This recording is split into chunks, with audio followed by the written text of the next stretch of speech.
All right, let's start the intro.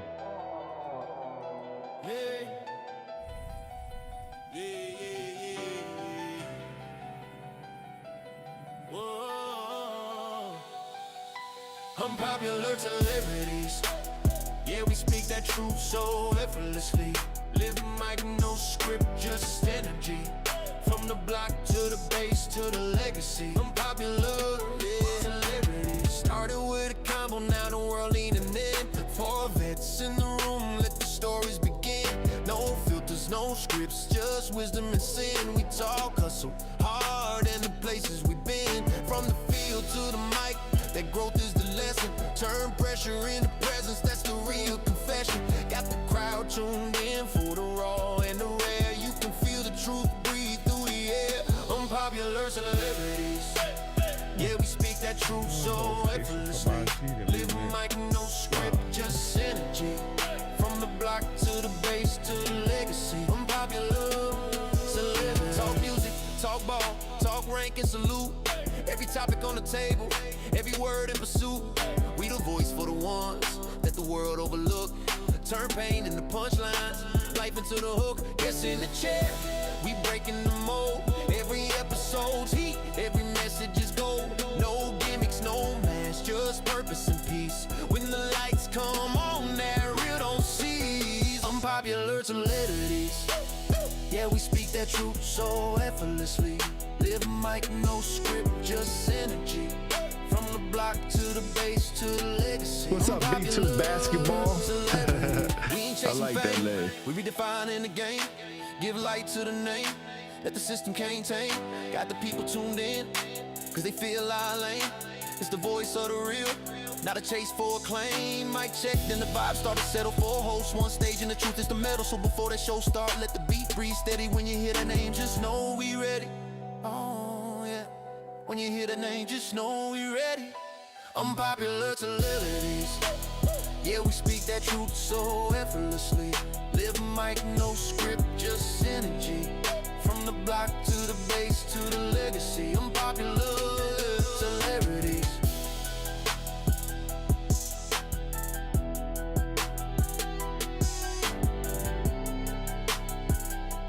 You're gonna have to bring us in. I'm still trying to figure out the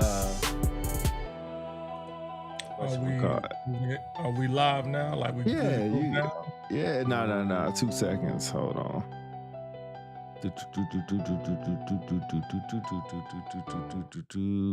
What up, people? I'm trying to figure this thing out. It's always something. I feel like it's me at this point.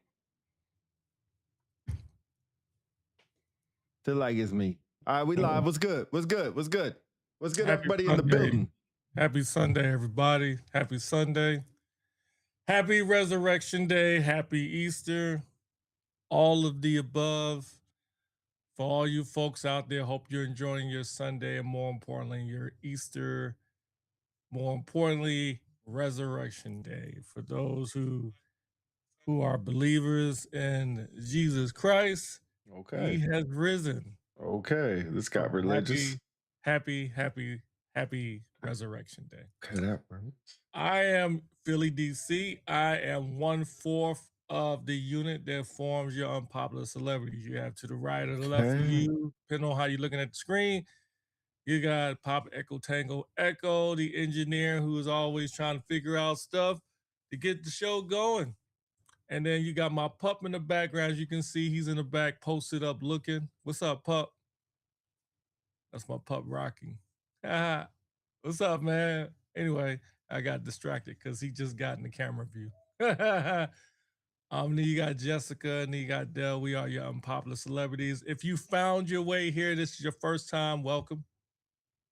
We would kindly ask that if you like our stuff, go ahead and check us out on YouTube, all of our previous videos and audio on Apple Podcasts, also on IG, Facebook platforms. Go ahead and like, share, and subscribe. More importantly, subscribe. We're on the road to 500 at YouTube, so then we can get monetized. That's going to help us continue to bring shows like this to you. And Yo, are you tired right now? How are you going to ask me this question now? Where I'm in the middle of the monologue. You sound really like down. Like, where's the I'm trying to energy wake, man. at? I'm trying to wake up, man. Yeah, I Like, see. can I Goodness can I finish? gracious. Can I finish? Can I Yeah. please finish? Need a little energy today, this All you morning. guys here, that this is just the normal thing, man. This I don't know, Yeah. man. I don't know. But since it's the resurrection day, I'm not gonna even drip. I'm just gonna Hey, continue on. you know, As people I in was the saying, people in until the I was building, rudely interrupted. they want a little energy to You what's can going catch on. all of Where our is other this? stuff on all of our platforms. We talk about anything and everything. We might talk about you. We might talk about your mama, your boss, your coworker, your spouse, your kids, everything. Nothing's off limits here, but we try to respect everybody's opinion. So if you got an opinion, feel free to let us know on any topics we're talking about. If there's something we're not talking about, you think we should, drop it in the comments and we'll talk about it. Who So just we got subscribed? Thank you, Gorilla Tag a Kid. Gorilla Tag player. You know what? Hi, Because everyone. of What that, up? what? He said hi, everyone. Because of that, this is what you get for all subscribers if I can find it. Okay, while he's doing that, if you're on Facebook, can you please put something, say hi or something in the comments? I'm trying to fix this. So if somebody could put hi or something in the comments for the people on Facebook before y'all disappear, I really appreciate that. But once that happens, I will be good to go. There we go. Thank you, Charles Davis. Charles Davis in the building. What's up, bro? Nah, it ain't only you in here, Gorilla. Don't worry about it. There's a few of us up in here. Charles, I cannot put it up. Fuck. Thank you, Charles. I will figure this out right now while I'm looking at this. Stream Deck around. Why is this looking like this? Don't know. We have multiple things going on right now. I'm trying to. Oh, there it Thomas is. White, what's good? There you go, man. Gorilla Tag. My bad. That's what you were supposed to get. Go ahead. Thomas White, I'm trying to get everything together. From Facebook, we see it. Robert Blake, I can't. Callahan, what's up, big dog? What up? How are you this morning? I guess it's something big about Easter morning, whatever. Same old same. Pause. Hey, don't be saying no whatever, what up, Logan? I saw you subscribe, Gorilla. Lord. Appreciate that. Logan, go ahead and subscribe. This has nothing to do with me. Yeah, we got people up in here. Don't worry about it. You're never alone. You with us. You with a bunch of people. I just can't put everybody's comment up there right now, but I'm working on it as fast as possible. Anyway, while you doing that, let's check. Let's do a status check on everybody. Y'all put in the chat how y'all feeling today. Put in the chat how y'all feeling. How was y'all week? And then put down in the chat where y'all put down how y'all feeling. Put down what was the most craziest, most impactful story of the week. And the best one will slide it into the show. All right, I think I got it now. Execute. Go ahead and put it in the chat right now. Yeah, that would actually help. There we go. All right, there we go. Put your comment in the chat because I got it up and working, so do it for me. Please do it for me. Logan. All right. Someone is here. Gorilla Tag. I actually like that tag. That's pretty good. Gorilla Tag? All right. That's his name, Gorilla Tag. Yeah, unpopular celebrity. We got you. All right, we got everybody. Woo! Wait, where's my perfect? Why the volume? Why is my volume on headphones? Girl, I mean, boy, or whatever you, I don't know. Why is my volume on? I know what that means. Why is my volume on? What that mean? All right, anyway, let's get to our topics. And why y'all putting in there, I guess nobody wants to put it in any comments. I feel like I woke up in the Twilight Zone. Fuck, why is that not coming up? Come on, man. I just had this working 10 seconds ago. Yo, nobody put in the comments what was the most impactful story of last week. Nobody ain't got nothing. Okay, if you give people some time because they got latency on their end. G Moreau just said Dawn versus Gino. There you go. Dawn versus Gino. Appreciate that.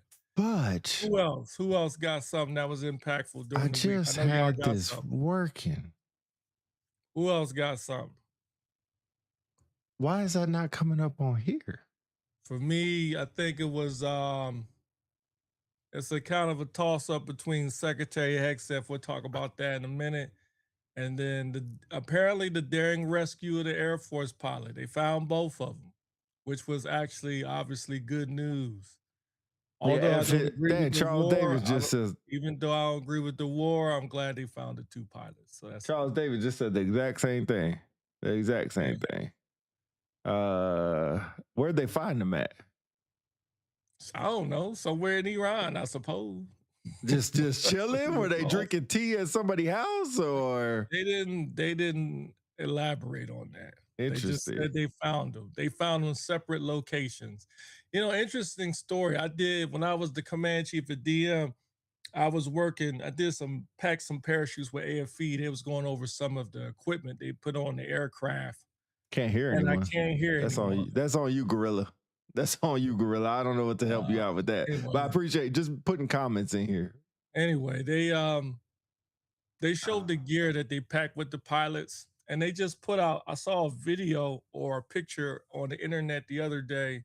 I guess in the F-15, they carry the collapsible, like portable version of the M4 GAUs. Yeah, and that's kind of dope, man. Like, and they give them 3 magazines, so I mean, I don't know how great pilots shoot, you know what I mean? But I guess with M4, you on a run, you ain't got to worry about precision shots. You just bucking shots to try to get away. But shout out to, first of all, you know what? I'm tripping. You know what? I'm tripping. First of all, shout out to the PJs, man. Shout out to the PJs, because they were the ones that more than likely went in there and saved those pilots. Those professionals from pararescue, I got a chance to serve with them on 2 occasions, and the stuff they do is phenomenal. Something, I don't know what he said. He said, I'm in the car and I don't have my internet, but I wish I could go play Gorilla Tag. What is Gorilla Tag, big dog? I don't know what it is. And can somebody else on Facebook put something in the chat? I think it's working. I'm trying to get this thing to work. I don't know why it sometimes works, sometimes it doesn't, but so I'm trying to figure this out.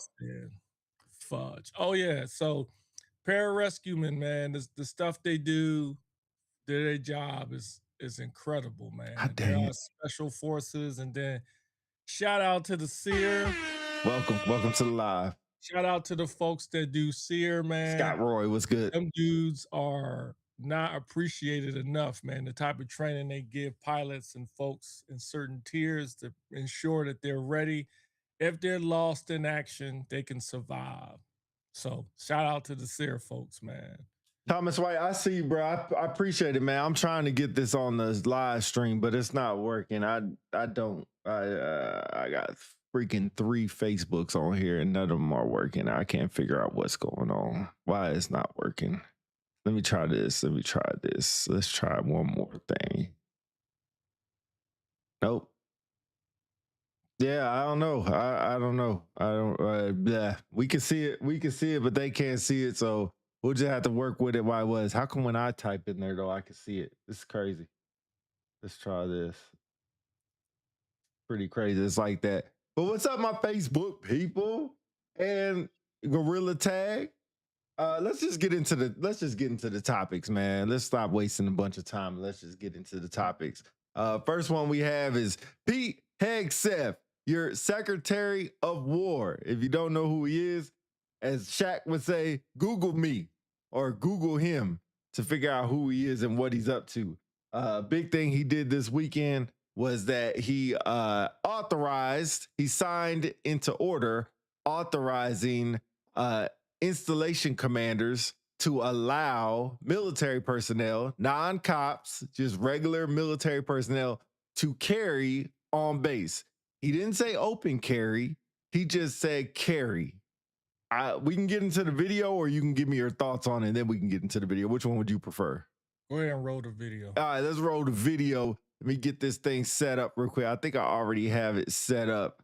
What's up, Gorilla? Welcome back. Let me make sure I give you access to it so you can see it once it comes on. Before we do that, Boom, boom. And I want to do this. All right, let me make sure you can see it. Bing. It's no longer.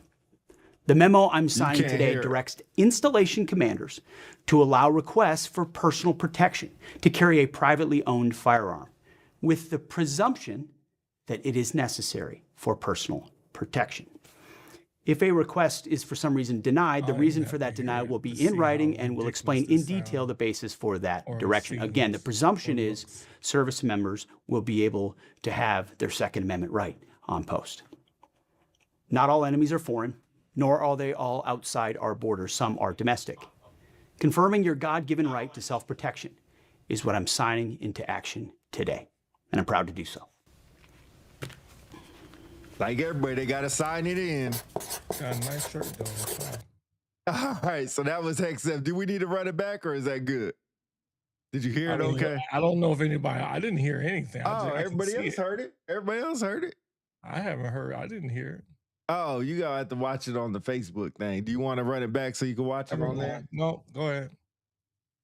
Okay, well, it's gonna be kind of weird if you didn't hear it. But basically, he signed it in. He said with the presumption that they have a need to carry it on base. I'm like, what the hell is the presumption that he has? Let's see. I don't understand why the carry thing is an issue that requires being addressed during an active conflict.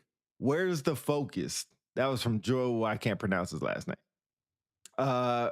Reading it says to apply to carry while to apply to carry while in an off-duty status, so the installation commander still holds the ability to approve or disapprove. Scott Roy says, because you ain't dealing with the armed folks.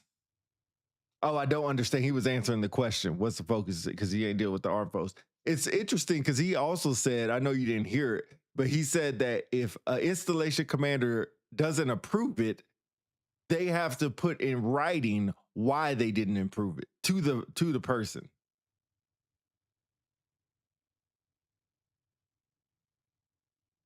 Your thoughts? First of all, this whole thing is asinine. It doesn't make any sense. Personal protection. I mean, last I checked, most installations have some form of military police on it. And the base has controlled entry. So if you do have an actor on base, then the question is what is the data behind this? How many active shooters have they had on the installation? Maybe 1 or 2 a year, maybe at best. As it stands now, before this decree from the secretary, everyone had to register their weapons on the base. At least I know in the Air Force you do. You had to register your weapons and you had to keep them at the security forces armory.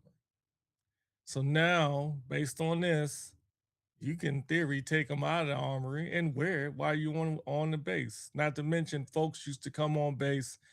You could come in most installations, you could come on base in your vehicle, your weapon would have to be unloaded in a box underneath the seat or something like that. Now, in theory, you can be carrying it. So if you are a military policeman and you're responding to anywhere on base, you have to assume someone's armed. Right. It's ridiculous. Like, what's the point of even having police on base then? This is no different than being outside the gate. Isn't that the advantage of being on a military installation that is controlled? It's a separate community. Why does everyone need to be armed on base for? That makes no sense. It puts military policemen in danger. Not to mention, let's not just assume all military vets should be carrying a weapon. Hey, amen to that. Amen to that. Not everybody should be carrying a weapon.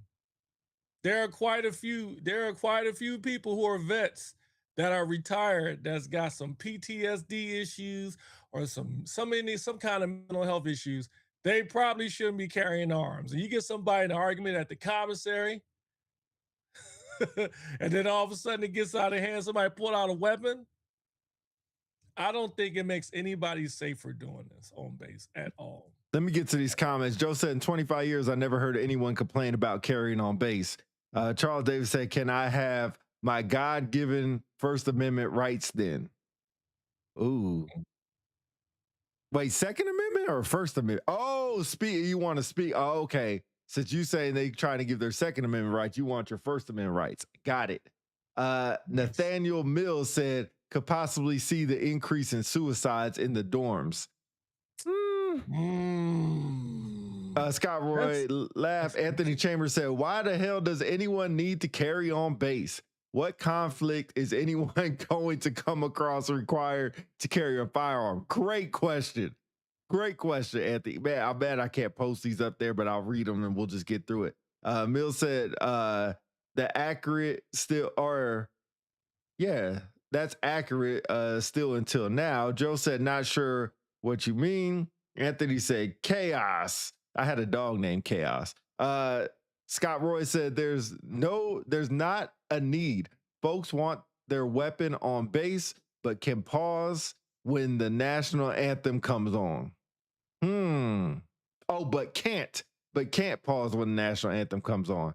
Nathaniel Mills said, "Facts might as well make priority justifications and let local law enforcement run security." Scott Roy said, "Can't do the simple ish, but want weapons." I'm sorry, I think it's Lynette said, "At Dias, you don't have to register. You can have your personal weapon in your personal vehicle if your concealed handgun license." Yeah, that's out here too. That's out here too. To be honest, not much different. I think it's a little different because you can actually carry it on base. Now, it doesn't say open carry, so I don't know how you would carry it. I'm curious to say, like, I'll ask you, I know you're not an installation commander. What installation commander will agree to this? What would be the reason? What would be the justification you, as Philly DC, the installation commander at your own base, would get a letter from an airman that says, "I need to carry a weapon," because what would be that justification that you would say, "Okay, that makes sense"? Political pressure. That what would political pressure? What does that mean? I'm lost by that one. If the secretary is saying, if you say no, oh, if you deny somebody okay, right, you have to put it in writing, which means this individual, whoever it may be, and I would imagine the majority of people you will have this problem with is veterans, people who are retired. I can see them sending a letter to their congressman, up to the secretary, complaining that someone's taken away their God-given right to be able to carry a weapon on base. And I think it will just snowball effect down the road. Now, hopefully there's some commanders out there that will show some, I'm just going to say it, some balls and say no to this bullish idea. And to me, the justification is simple. You put in some data, some statistics on X base from this date to this date for 10 years. We have not once had one incident on this installation that was an active shooter. Not only that, we have over 400 and some military police, cops on base, all armed. We have this amount of patrols, this amount of law enforcement patrols, and the crime rate is at this. In the end, there is no need for civilians, or not civilians, for military veterans members to be armed. And not only that, I think what they should ask is to say every staff member in the squadron or unit is armed on everyone. duty. So most security forces Oh, units, security forces. I'm sorry. I Yeah. can't speak to MPs or master of arms, but most security forces units, their back office personnel are armed too. When we was in Kadena, we were armed. And even though we're now on post, we were armed. So just in case if there was an incident, we would be part of the responding force. So the whole point is if you want more guns on base to be able to deter or stop a threat, I would argue 300, 400, 200 some cops all armed is more than enough. Not only that, when you have people armed, it makes the response more difficult.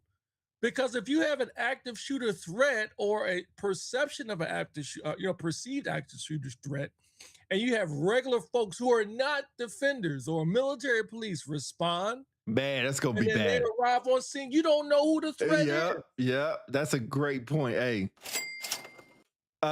two comments that we'll read real quick. Anthony Chambers said, too many idiots will insert themselves in security forces business because they have a firearm on their hip, specifically active shooter situation. You just talked. That's amazing. That just came out. Sit your ass down.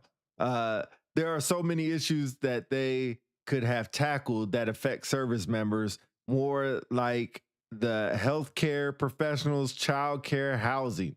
But we were worried about the off-duty carry on base. Makes no sense. I agree with that. We put a poll up. Is carrying a weapon on base a good idea or bad idea? You guys can put your opinion in there. Right now, we're 0 for 6 on if it's a good idea or not. We're not shooting too good.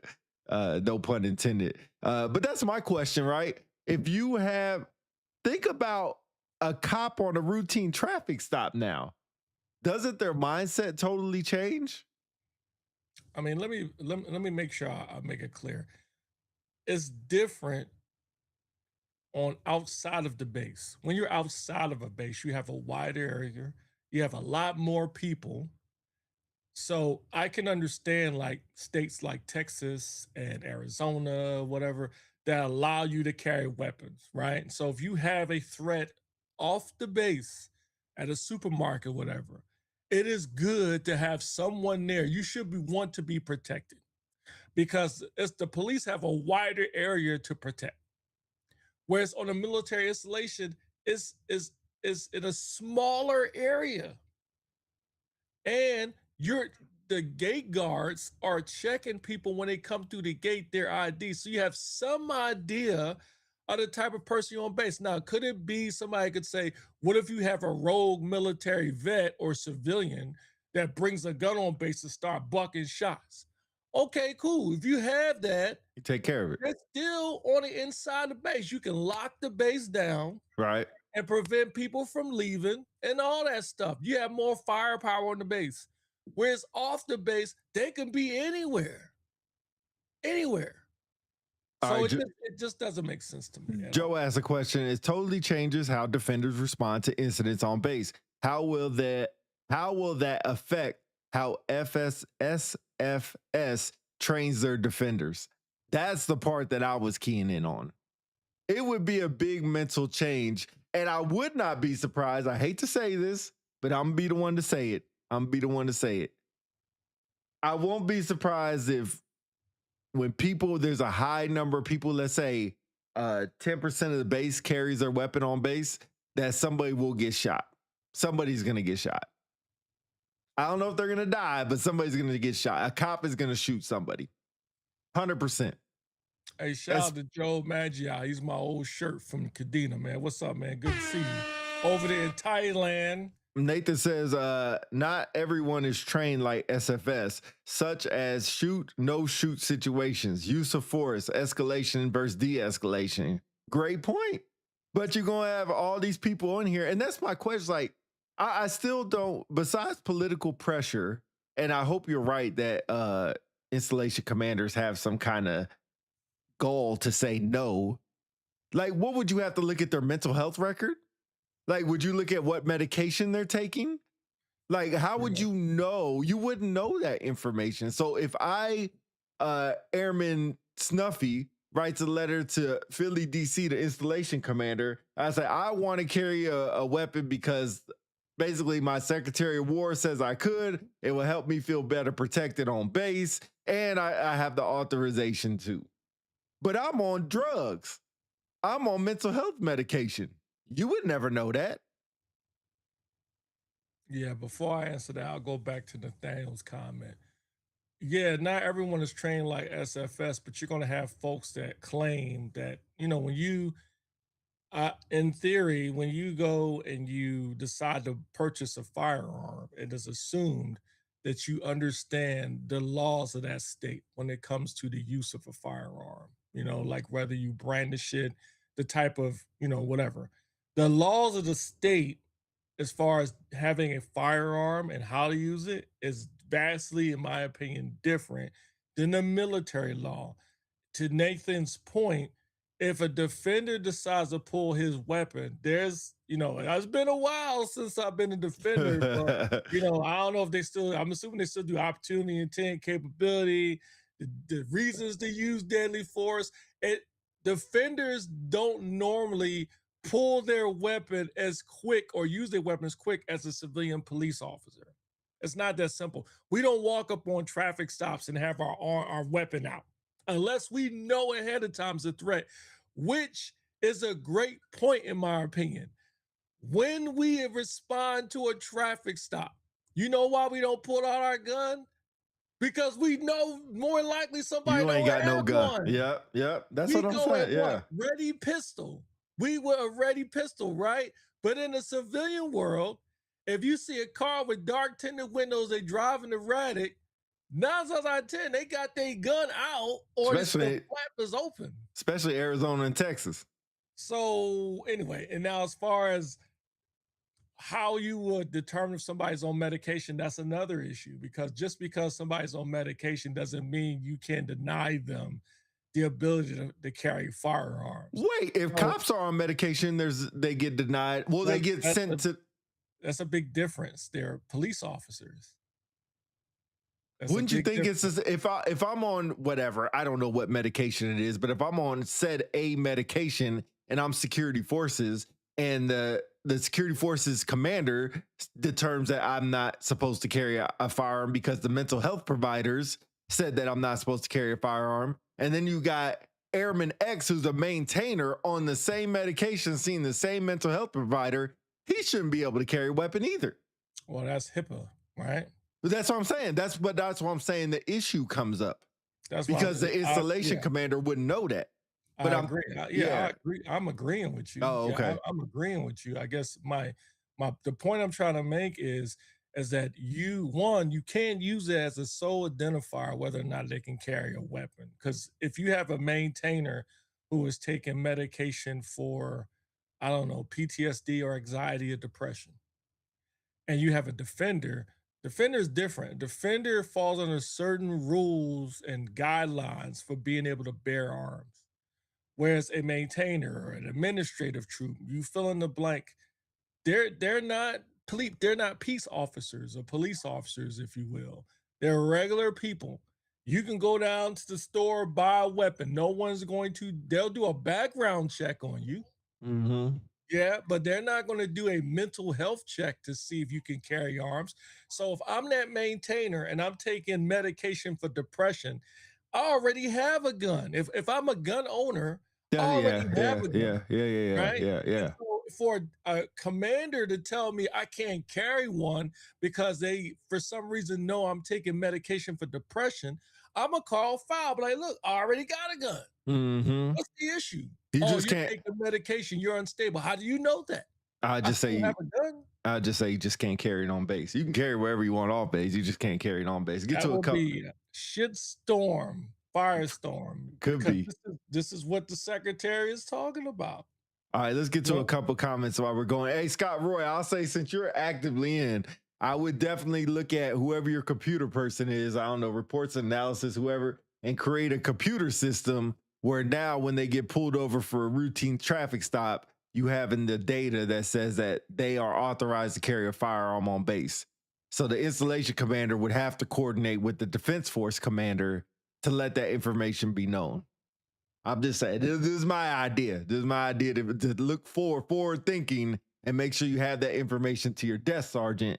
Just like how we go to housing for domestics, we have the housing roster that says if they have a POW in their house. Now you got to do the same thing. Let me see where I was at with my comments. All right, Scott Roy said there would be a lot more of U.S. or use of force boards happening. I agree. If you don't know what that is, look it up. Robert Callahan said all airmen should be trained and qualified now. Everyone wants to carry should have to maintain arming use of force qualification. Just like that's exactly my point. Everybody should have to maintain the same thing. Yeah, Robert, that's is it Nathaniel? Nathan, am I saying that right? Nathaniel Mills? Yeah, that's correct. Okay. It's an unnecessary risk.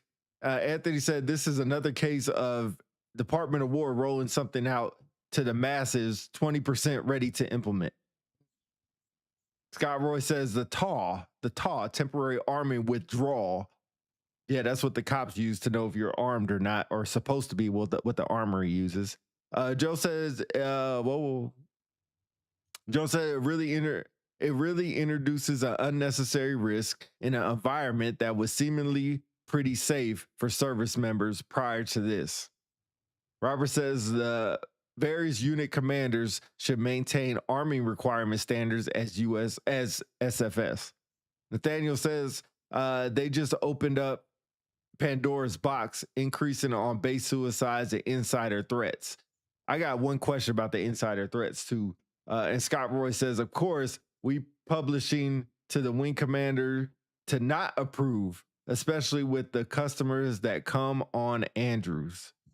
Ooh, that's going to be crazy. Like, I mean, I'm sure he can finesse some type of way to say that why he's not authorizing people to carry, but it just mind boggles me. My question is, you know how we do Article 15s? I'm sure you've been in a room where Articles 15s are handed out, and as shirts, our job is to make sure the person doesn't have a gun on them, right? When they're in uniform. Well, what if they have a gun on them now? I mean, I'm sure it's as simple as you can't take that in there with you. Yeah, I mean, you can do that. Yeah, sure, it's that simple. That's different. But and in hindsight, now I think about it, one way around this is they can put up like at different facilities on base, like the medical facility, the BX, the commissary, a sign that says firearms are not allowed. They could do that. They should do that. I mean, they could do that, and you had to leave it in your car or whatever. So that's one way around it. You can say if you're entering a facility, put a sign outside that says you cannot carry a firearm by order of the installation commander, and here's the consequences if you do. Now, them when they get in a car, that's different. They can put their gun back on, walk around base with their gun on, but they just can't enter a building. Make it a little bit difficult for people. Yeah, I agree. And Anthony says no other squadron outside of SF is prepared to handle the margin handle this ridiculous. This is ridiculous. No difference than having no weapons in the hospital, even for cops. Ooh, man, you remember you had a commander that was like, I don't give a duck. I'm bringing my weapon in. So yeah, but that's very true. That's very true. I do think I agree with you. There should be a sign posted, especially areas where they serve alcohol. The movie theater, people still have a movie theater on base. Anywhere with large gathering, commanders calls, wing promotion ceremonies, award ceremonies, no weapons allowed. Man, think about that. Think about that craziness. A wing annual award ceremony, you had 30 people in there with guns on? I honestly don't think it would be that bad. Honestly, I think you won't have that many people. I don't think it will be that, how would I say it? I don't think you'll have a lot of people take advantage of this rule, active duty members. I think your problem is going to come from civil. He said military members, correct? Or did he say anybody? King Cliff says, but if someone has decided to hurt someone, those rules won't matter. Let me go back and play that video one more time so I can hear it. I know you said you can't hear it. It's no longer. Let me play this video one more time. The memo I'm signing today directs installation commanders to allow requests for personal protection to carry a privately owned firearm, with the presumption that it is necessary for personal protection. If a request is for some reason denied, the reason for that denial will be in writing and will explain in detail the basis for that direction. Again, the presumption is service members will be able to have. He said service members. He said service members. Okay, so if it's service members, then, okay, you won't have that many. However, I think, how would I put it? your problem will be, well, so that's the interesting thing. So he said uniform members, He not said, veterans. yeah, he said service members. Okay, so that makes it a little easier then. To deny Because people? Huh? To deny people, or makes it easier No, for it makes what? it easier to do this, because in theory, you're gonna have a little bit more control than your veterans. Like, I don't think you'll have a lot of service members do it. It's not as bad as I think it would be now since it's uniform. I'm not taking this, not taking away the problem with this. I think this Okay. is still a huge problem. I just don't think you'll have a lot of people take advantage of it. But even if you have 1 to 5 people, it's still going to pose a problem for people responding. If I was a security forces commander, DFC, I would talk to the wing commander right now and explain to them why this is a problem. And I would maybe do meet in the middle and say each commander, you identify folks, maybe put a cap or something, you know what I mean? Like on how many people in the unit would be able to do it. Let that individual commander decide. So in other words, if you Delegate it have down. 10, 12 maintenance troops that want to apply to be able to carry a weapon, it will filter up to their commander and then to the DFC and to the wing commander. Correct. And then they will be open to the different checks and balances to verify that they are qualified. Not only that, I would make them go through, somebody mentioned it in the comments, put in additional measures where they would have to prove that they can carry a firearm safely. And they understand, like, if there's an incident that happens, they have to defer to the cops. In other words, they don't just get to walk around and be enforcer. You know what I mean? The military police on the installation is still the legal authority. That don't mean you won't have any, say, wild cowboys, I guess. Yeah. Scott Roy says talks already happening, DC. Good. You definitely need to worry about personnel protection now that people will be armed. Yeah, that's very true. The presumption of personnel protection. What the F are we doing, man? Who the F are they protecting? Who the heck are they protecting themselves from? Rob Roller, what's up, big homie? This will last until an active shooter and the cops shoot an armed personnel who also trying to stop the active shooter, in my honest opinion. Nah, I disagree with that one. This ain't going nowhere. So the problem is the administration. They will find a way to say it was something that went wrong at the installation, the way it's implemented. We are dealing with an administration that doesn't have any checks and balances and looks at the second and order or third effects of a decision. Someone mentioned in the comments before, this is yet another policy by the Department of War that was put out without thinking about the long-term effects. And this is a great example. They're going to look at it as it's not the policy, it's the people enforcing the policy. Yes. Yeah. Nathaniel says it's not about whether people can carry, it's about whether we, security forces, can still control the fight when it happens. Can we? Yes, I think we can, but same time, it's just an unnecessary risk. Yeah, I agree. And I wanted to say too, what was it? Does anyone know what happened that got us to this point? Is it because of the war in Iran? Is it because of the incidents in Austin, Texas?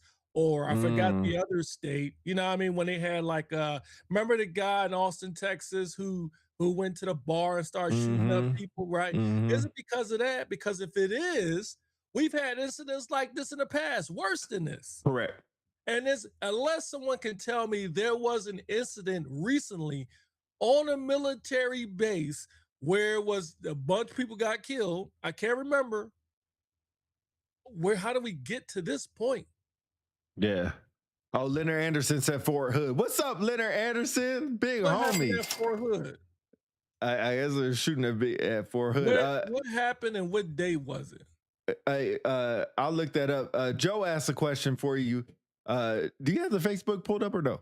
No. Okay, Joe said, does it last past this administration, DC? No. It depends. No. Absolutely no. I think even if for some reason, if the Republicans still get in the office, I don't think it will last. I'm trying to be very tactful when I say this, but it is the state of affairs today when it comes to our administration and the current space we're in. It seems like shit just happens and nobody says anything. And when the shit happens, we just sit in it. And so I think I would call this the perilous 4 years of the country. It will last that. Once we get beyond that, I think if we can survive, things will somewhat go to normal, I think. I'm not against gun ownership. I think it's a great thing. If people unfortunately, there's some idiots out there who don't do a very good job of owning weapons, but there's a vast majority that do. What I'm against is ridiculous laws and rules that cause even more of an issue with safety when it comes to firearms. And this is one of them. You don't need everyone armed on base when you have a police force and it's surrounded by a fence with a guard at the gate. Right. Even if you had, look, you got a military, I'll put it like this. If you have 200, probably bare minimum for most, I'm just speaking Air Force bases. If you have a minimum of 200 cops and an incident happens on base, and remember, for you folks that know this in Air Force, cops train and the base train for active shooter incident. Yeah. If we can't handle 1 or 2 people on the base with a weapon, right, something's wrong. Right. All right, I don't know why I'm hearing myself echo in my headphones, but the Fort Hood was 2009. I remember that the major was in mental health and he killed 13 people and wounded 30. Okay. Yeah. 2014, there was another one, 2014, Specialist Ivan A. Lopez killed 4 people, including himself, and injured 16. So those are 2 incidents I found in the Fort Hood. So we are going to move off topics, but before we do, I'll just giving y'all a heads up so that we can stop posting comments about this one. We'll move on to the next topic, but I'll read these last comments and then see if you have any last words before we move on. Scott Roy said there are folks who believe they should be able to arm up even though they have PSO teams, protective service officers. Anthony Chambers says, I'm typically fashion Pete and Trump never giving you the why. This is being put in place.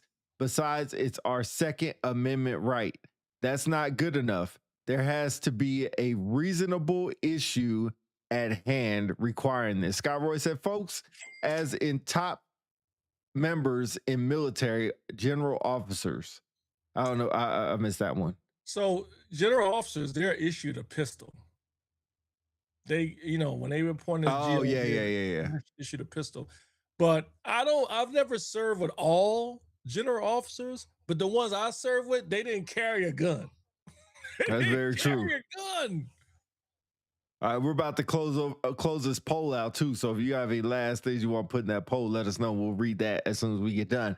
As Scott Roy said, DC, you going in.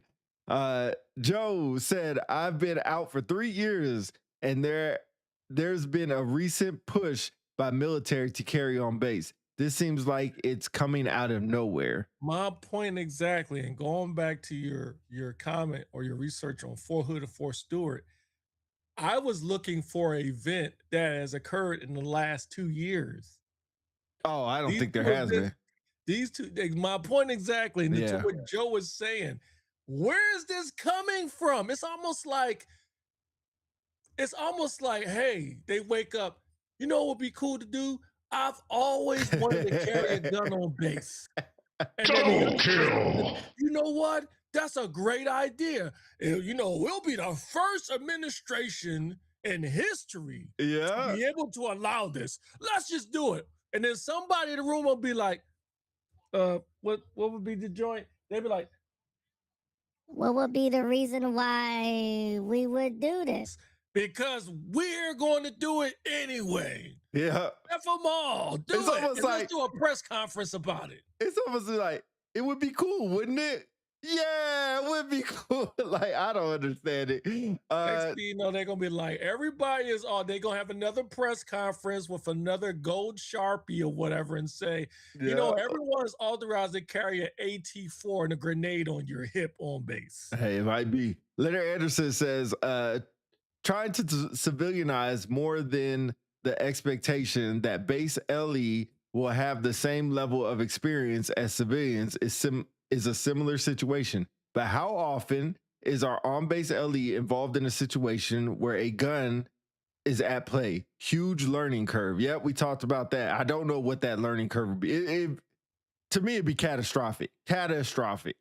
But everyone wanting to carry on base should be required to work at the gate. That will stop all this goofy stuff. Yep.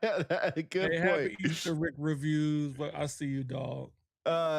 Nathaniel said one of the COAs could have augmentees trained on 2 to 3 SF duties from each squadron and have them armed up daily so there is a person on duty trained properly to protect said facility.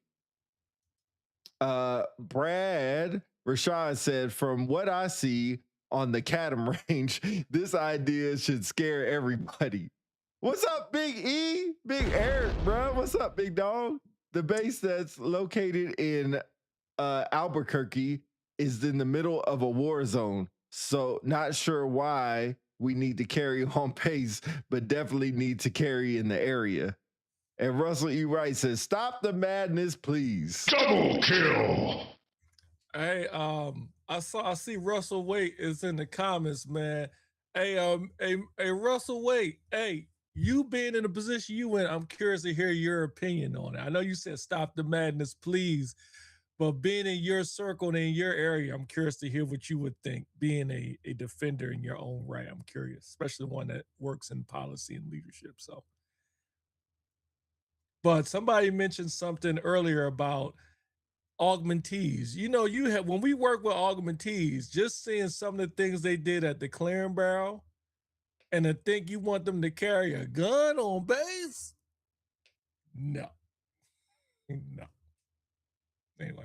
We'll stop this topic. Give y'all a second for your last thing. I know I said that. Russell Waite says, I'm against it. What up, E? So we'll stop the poll right here. So pause the poll. We'll show the results. So is carrying a weapon on base a good idea? 14% said yes. 86% said no. So there you go, Secretary of War. Maybe it's a bad idea. They don't care. Yeah. We're probably evil liberals on the left side, I guess. Wow. All right, you ready to move on? Yeah, we can move on. All right, next topic up for grabs. So I think all y'all It's no know longer. that we now have a new Skillbridge policy, right? So there's a new Skillbridge policy that's out. I'm going to put this up here so we can read it together. I'm thinking I'm giving you access to it, but I will make sure that you have that. Let me zoom in on here a whole bunch because I'm going to need to so we can see this. Bing, bing, bing, bing. Hey, zoom in. All right, that should be enough. Let me see if we can see this. Boom. Put this down here so you can see our beautiful faces. All right, can you see that on there? Yeah, I see it. Perfect. All right. DAF updates Skillbridge policy, balancing operation readiness, transition assistance. So Arlington, Virginia, Department of the Air Force updates Air Force and Space Force Skillbridge policy. I thought it was a DOD, but I guess this is just a DAF thing. To balance operations readiness and transition assistance to airmen and guardians. This updates adjust the lengths of program participation into rank-specific categories and clarifies specific commander levels required to approve applicants related to service members' rank. We're just going to scroll down here and look at the rank. Please, yeah. So category 1, E1 to E5, O1 to O3, max participation, they get the full 120 days. Approval authority, field grade commander. So 04. So 04 can approve a 03. Category 2, which most people will fall into, E6 to E7, WO, whatever that is, CWO, 3, Chief Warrant Officer, 3, and a 04. 90 days. Here's the kicker. The approving authority, the first 06 commander in your chain of command. Usually your group commander, depending on where you're at. And for category 3, the seniors and chiefs, E8s and E9s, Chief Warrant Officer 4 to 5, and 05s, max, 60 days. Same approving authority. For those that know Space Force, there's the categories for Space Force. It looks the same, but for some reason, they're all the way from E1 to 04, except for E9s get 120 days. Your E9s get 90 days. Not sure what happened there. But and then the approving authority for Space Force is the first general officer in a change of command. And this update happened on 31 March. So already in place. So if y'all are about to retire, it's already happened. It's already a thing in play. So there's a new Skillbridge changes that you are allowed. No more 180 days. It's now 120 max. Get out of here. This screen. Your thoughts.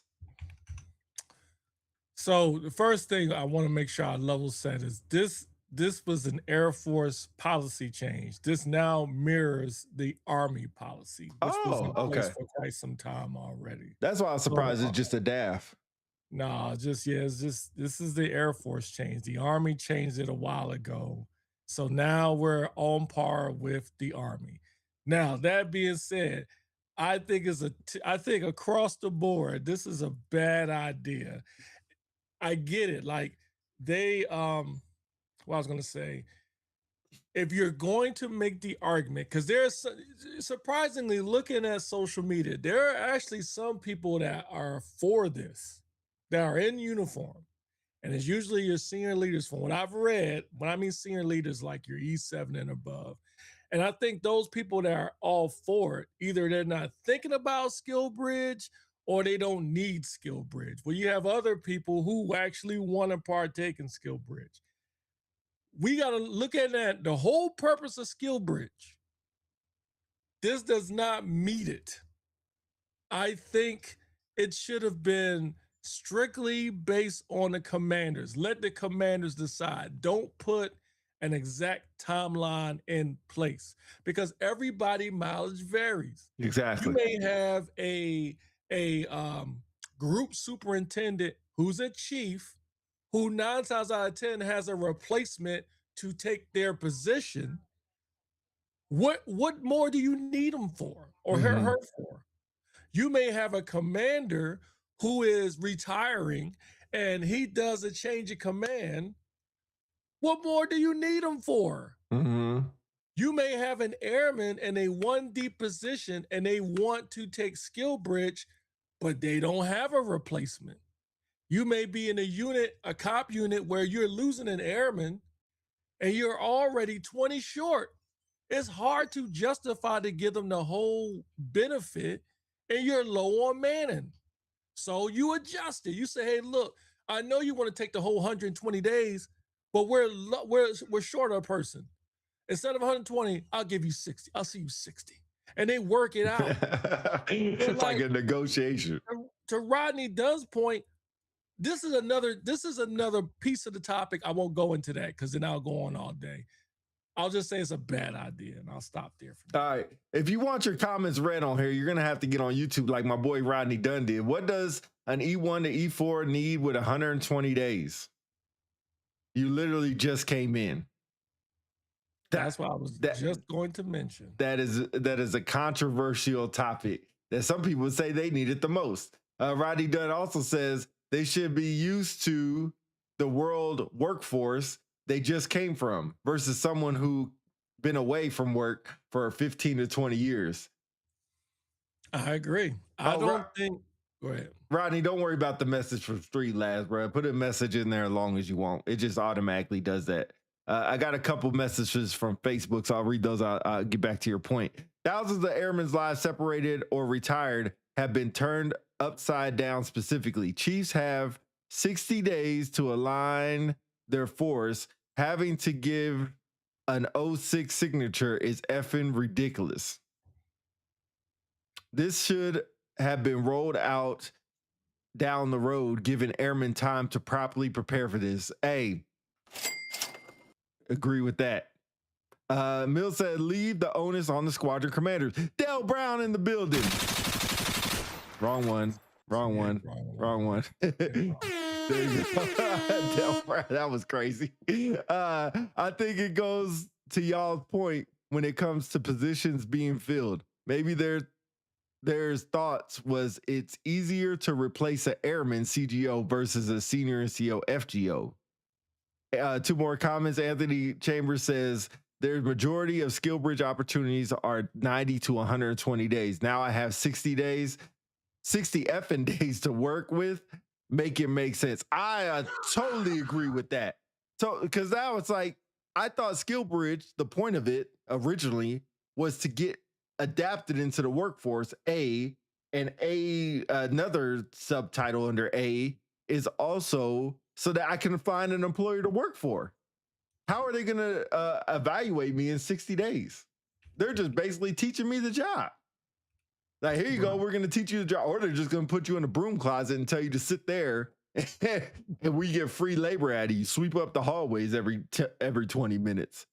But I did not know this aligned with the Army way of thinking, the Army way of doing business. So knowing that, do you still have a negative opinion? Should I say? Maybe it's not negative, a different opinion about this policy change?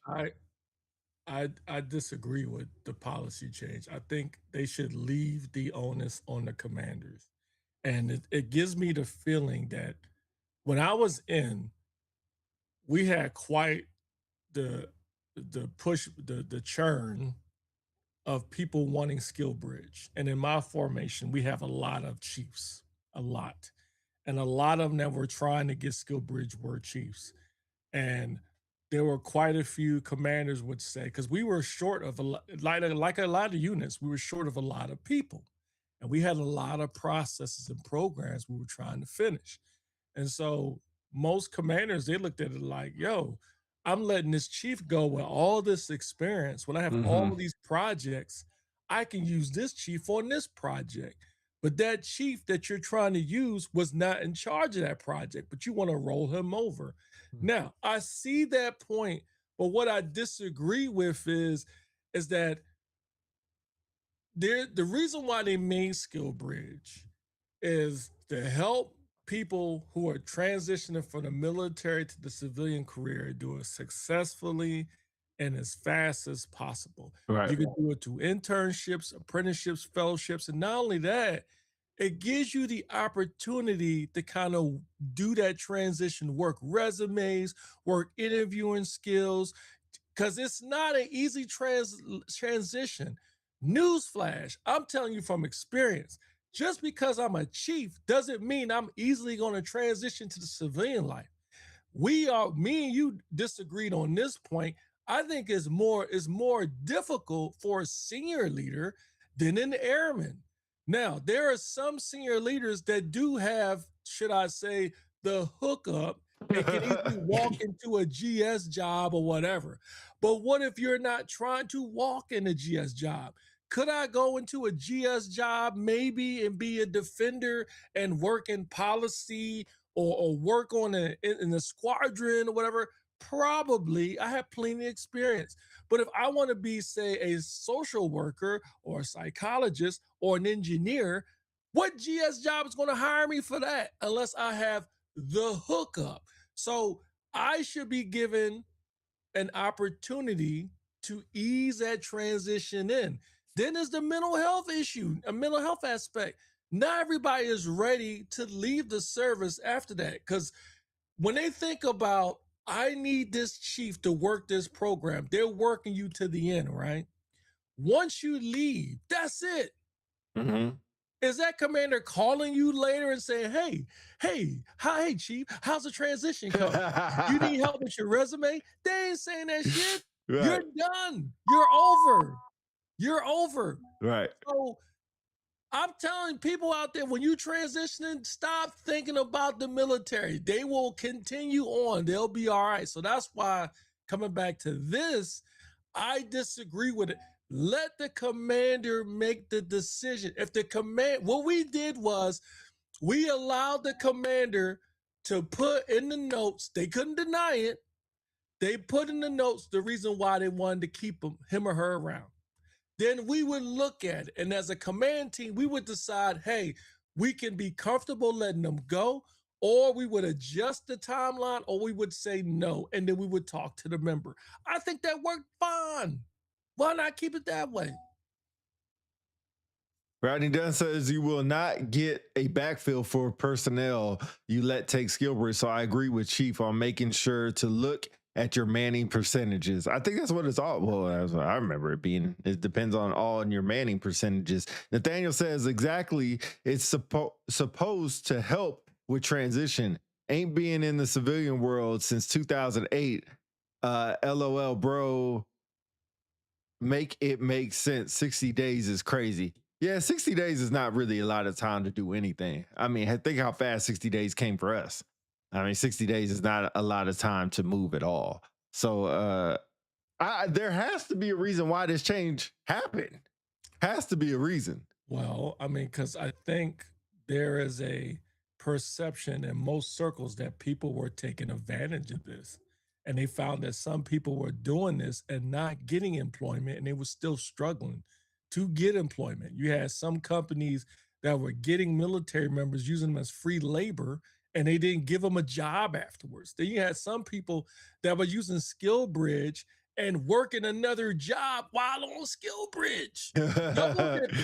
So it goes back to, don't make everybody suffer because of a certain few.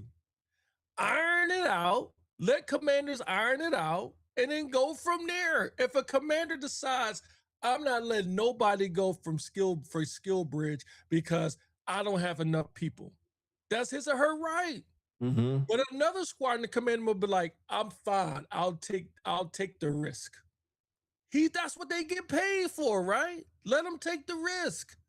Why let the big Air Force or DOD decide? The way I look at it is, they might as well just eliminate Skillbridge altogether. Just eliminate it. That's where I'm pretty much. That's where it's probably going to be going to. Not too far off in the distant future. That is going to be the next level. I wouldn't be surprised. I wouldn't be surprised at all. I think going back, before we move to the next topic, I do want to still peel apart the issue with the rank differences. Mm-hmm. Because there's a lot of folks that believe airmen should get more time than a senior leader. I think it's the opposite. If you do 4 years in the military, you don't need 120 days to transition. Yeah. You don't. Because look at it, right? The argument I've heard before in the past is that, senior leaders have degrees. You know what I mean? Let's just talk enlisted. Let's not talk officer, right? That's another topic. But your senior leaders, chiefs, seniors, master sergeants, they have degrees, they have experience, they're mature. Okay. 9 times out of 10, the jobs that we're looking for are your 6-figure jobs. Because we assume, because of the experience we have, we should be able to walk in them, right? Yeah, right. Yeah. But in the civilian world, it's a whole new world. Just because you did all this shit in the military don't mean it's going to transition in the civilian world. because you have credentials you have to get. You have to get certifications. You have to get experience. So I would argue it's a little bit more difficult for the senior leader to transition into the civilian world than the airman. The airman is young. They may not have a degree, maybe. I would argue those numbers are a lot smaller, now than back in the day. But you have the roles that airmen want to get into, they have more time. Does that make sense? They have more time. And then people will say, well, what about senior leaders with retirement? Hey, we need it. We did our 20 years, but how many people can live strictly on retirement? No, yeah. You're gonna need some help. Yeah. So anyway, that's my rant. I think I wouldn't say that I do. So I agree and disagree. I'll say that I agree that with your point, and I understand your point. I don't think that there's a need for one rank over the other rank. I do think 120 days for somebody that did 4 years is pretty crazy. I'm trying to do the math in my head, but it seems like an eighth of the time that they were in, they get right back. Yes. I think that's pretty crazy. I mean, you don't even go through basic training. I mean, it's pretty much you get your basic training time back. Yeah. Like that's pretty wild. That's pretty wild. And then like a lot of people are saying you don't get that replacement. So somebody who just came in 4 years ago, you giving them, hey, go ahead and take this time back. Go ahead and take this time off. That's pretty wild.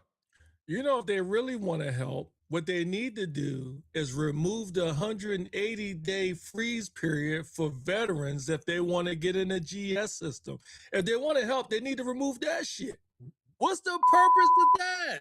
Yeah, that one. Well, that one was supposed to. The issue of the GS system with this new administration, and that people assume that GS employees are lazy, they're not bought into the system or whatever. The argument is the way we are supposed to fight as a force, I'll just speak for the Air Force, is that when stuff happens and a war happens like now, you need people to leave the garrison and go forward. Case in point, your defenders. You may not be able to do all the base services. Your admin folks or whatever, you may need them to augment security forces. What better way to cover it down than to use prior military members and GS positions? But because they have a 180-day waiver, you have to fight through that just because you want to still stay on and serve, but in a different capacity. What sense does that make? Yeah, let's get to these comments real quick. Sorry, I missed Chris Jones, blessing brother. Hope all is well. All is always well. What's going on with you? Kevin Ott, what's going on, man? Been a while. What's up, brother? Skillbridge time should be based on a skill assessment, education, experience, and application certifications, not rank or time in service. I agree. I agree. Chris Jones said, facts, drop that rank ASAP and adjust. Don't get stuck in what you did. The real question is, what are you doing now? Nathaniel said, is going back to folks who are benefiting or double dipping need to learn to be quiet and stop boasting about it stop boasting about it. Same with oh man, I'm gonna set you on a rat. Same with folks who are getting 100% from the VA. Stop getting online bragging about how you got over. Just keep it to yourself, running from everyone else who hasn't gotten it, ruining it for everybody else who hasn't got it. Kevin Ott says, Nathaniel, you're spot on. Hey, you're spot on. I don't even have the button, so I'll just give you that one. Air Force needs to change the assignment flow based on terminal lead plus Skillbridge. Devon McCoy, what's up? It's because SELs be gone for 8 months. LOL. Any last comments before we switch to our other topic? Yeah, I had a feeling this was coming. Rodney Dunn says, if you think of, oh man, it went away. It's up there. If you think about, I don't see it. Oh, if you think about it, 2 years in the military, BMT tech school, FTAC. Don't talk about FTAC. FTAC, a job at your first duty station, and now you're asking for 120 days. I think it's they shouldn't have done this. They should have just left it up to the commanders. This is yet another way, another decision to remove the power away from the commander. I've never been a commander. What I've always been taught is that the commanders get paid to make these decisions. Let the command keep it in the house of the commander. Let them decide. If they decide they don't want to let anybody go, that's his or her prerogative. They would have to answer the mail, just like somebody let everybody go. But to make a policy like this, you might as well just do away with completely with the policy. I just think it's a bad idea. If not 2 years, a good 1.5 years. You got to think, man, if you serve 4 years, if you never took a day of leave, you only accrue 120 days of leave. So you're getting that in Skillbridge. It's pretty crazy when you think about it. Devon McCoy says authorized versus what someone will get is two different things. Exactly. There are staff sergeants who are at 20 years as well. I mean, that's true. But how many is that? I mean, come on. Quite a few. Quite a few. What's quite a few? You know I mean, I wouldn't know the come on, statistics. man. Come on, man. Charles Davis says, come 2029, all will be a wash anyway. Yeah, I think the Skillbridge. I think this is the start to the end of the Skillbridge. They're just gonna get rid of it. If I'm only getting 60 days, it's getting to a point where you're just gonna get nothing. It's getting there fast. Here's a thought. I think this would have been better. It would have been helpful if they would have gave, just like going back to the policy of carrying weapons on base, if they would have put out some statistics and some narrative about why they're doing this would help. Right. If they would have said, we found out of, 80 companies, only 5 actually kept Air Force or members, whatever, right? Then we would say, okay, well, eliminate all those and just keep 5. Right. And then people would say, this is no fair. I want to learn how to be equestrian when I get out. And there's no companies on the list that allow it. Can I get an exception to policy? No. Well, why not? Because we're only going to do those 5. Either you do these 5 or that's it. Well, I don't want to do it. Well, you don't get Skillbridge. You see what I'm saying? Mm-hmm. And then find a way for folks to track when they go on Skillbridge, have them check in, maybe create a training map for them or something. But to do this, you're still going to have people take advantage of it. I'm still imagining if I was a staff sergeant, I got 120 days, I want to learn how to be a DJ. I found a radio station that's willing to take me remote. Okay, cool. You sign it. Next thing you know, I'm learning how to be a DJ remotely. And I'm doing gigs on the side, making money on Skillbridge. Mm-hmm. Yeah, it's not going to change it. So anyway. Kevin Ott says commander should be the decision authority, but how many are willing to make the hard call? Deox ain't going to be kind. Hey, my boss ain't having a problem doing it at all. Yeah, we had Kimberly Guest, shout out Major or Colonel Guest. She was denying people that she almost follows this policy now in reverse, that airmen only get 60 to 90 days, and people who did 20, they'll get mass sergeants or above who get 20, they'll get the full 100, I think it was 120 days. Kevin Ott says 75% employment is the goal. Or excuse me. Oh, yeah, it says employment. I thought it was engagement. Charles Davis says, don't nobody really care about no Deox, Kevin. Some people do. Some people do. Some people do. All right. The result of the poll is the DAF Skillbridge change good. 100% says no. No, 100%. All right. Moving on to our final topic. This is going to be an interesting one for all our defenders out there. And those that aren't, this is probably going to be an interesting one. So buckle up because this is going to be good. This is going to be real good. Let me change the view that we have, and let me put this up here. Let me blow this up so you can see it.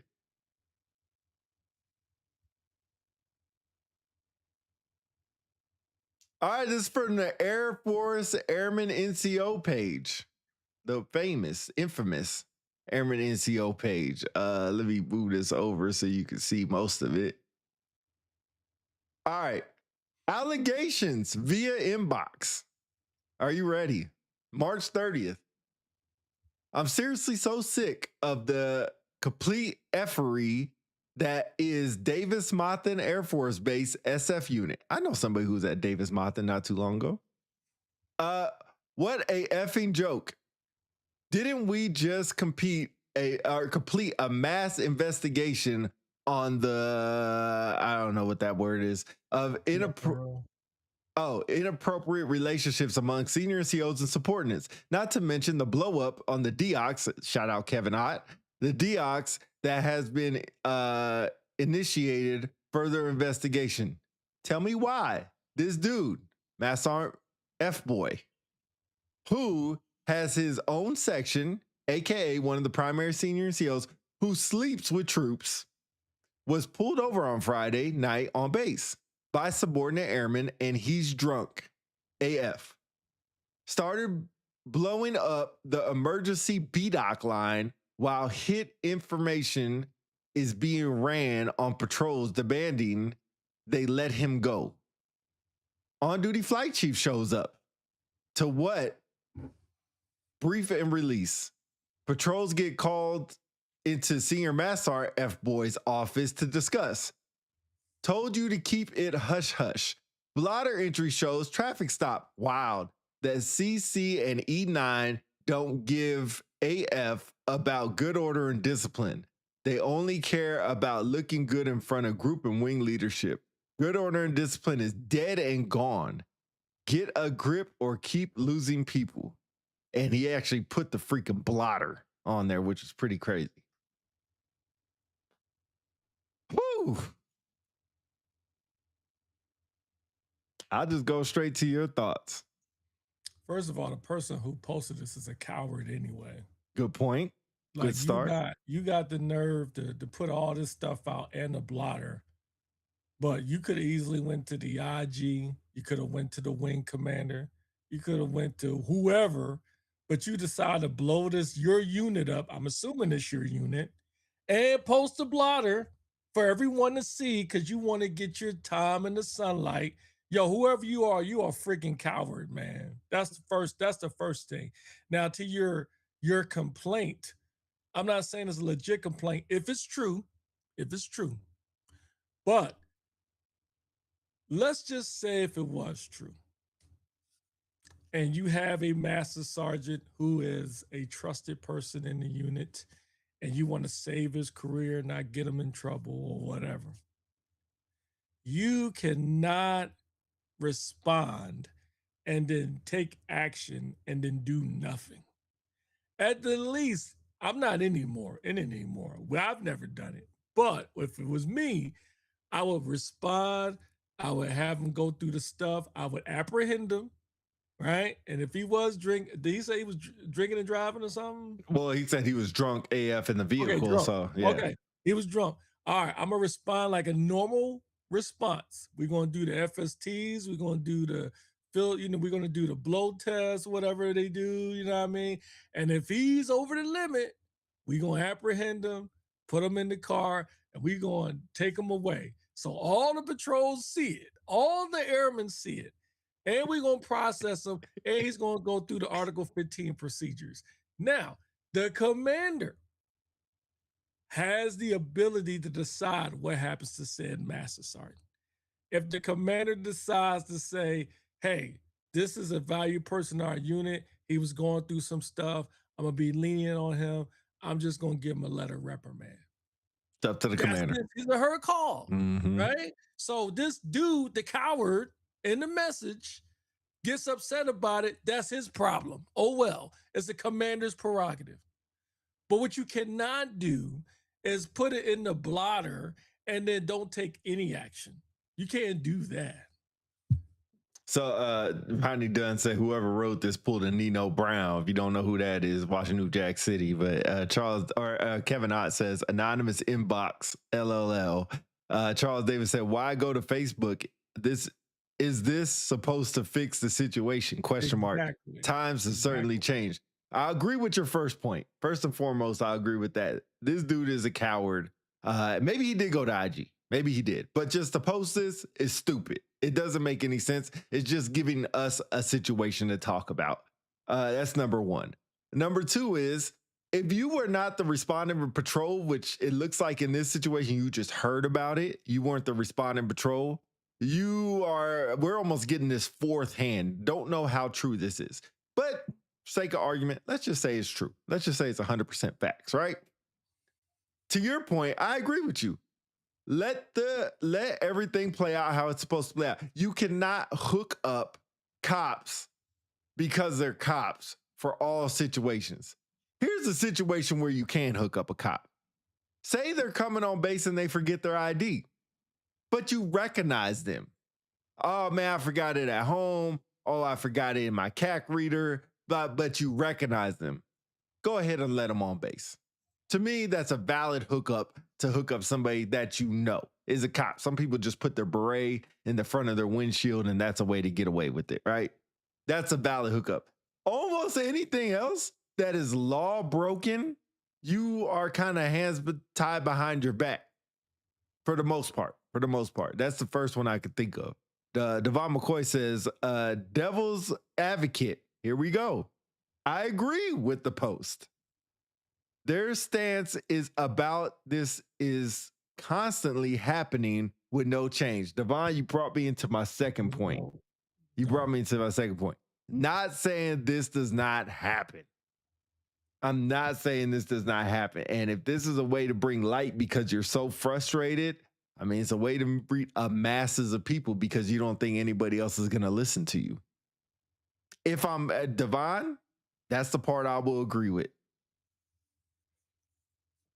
I don't. I still disagree on how this is done. Whenever you post something like this, we as the audience, we don't know. All we know is his side. I find it interesting. If this was an issue, why put in the stuff about him sleeping with airmen?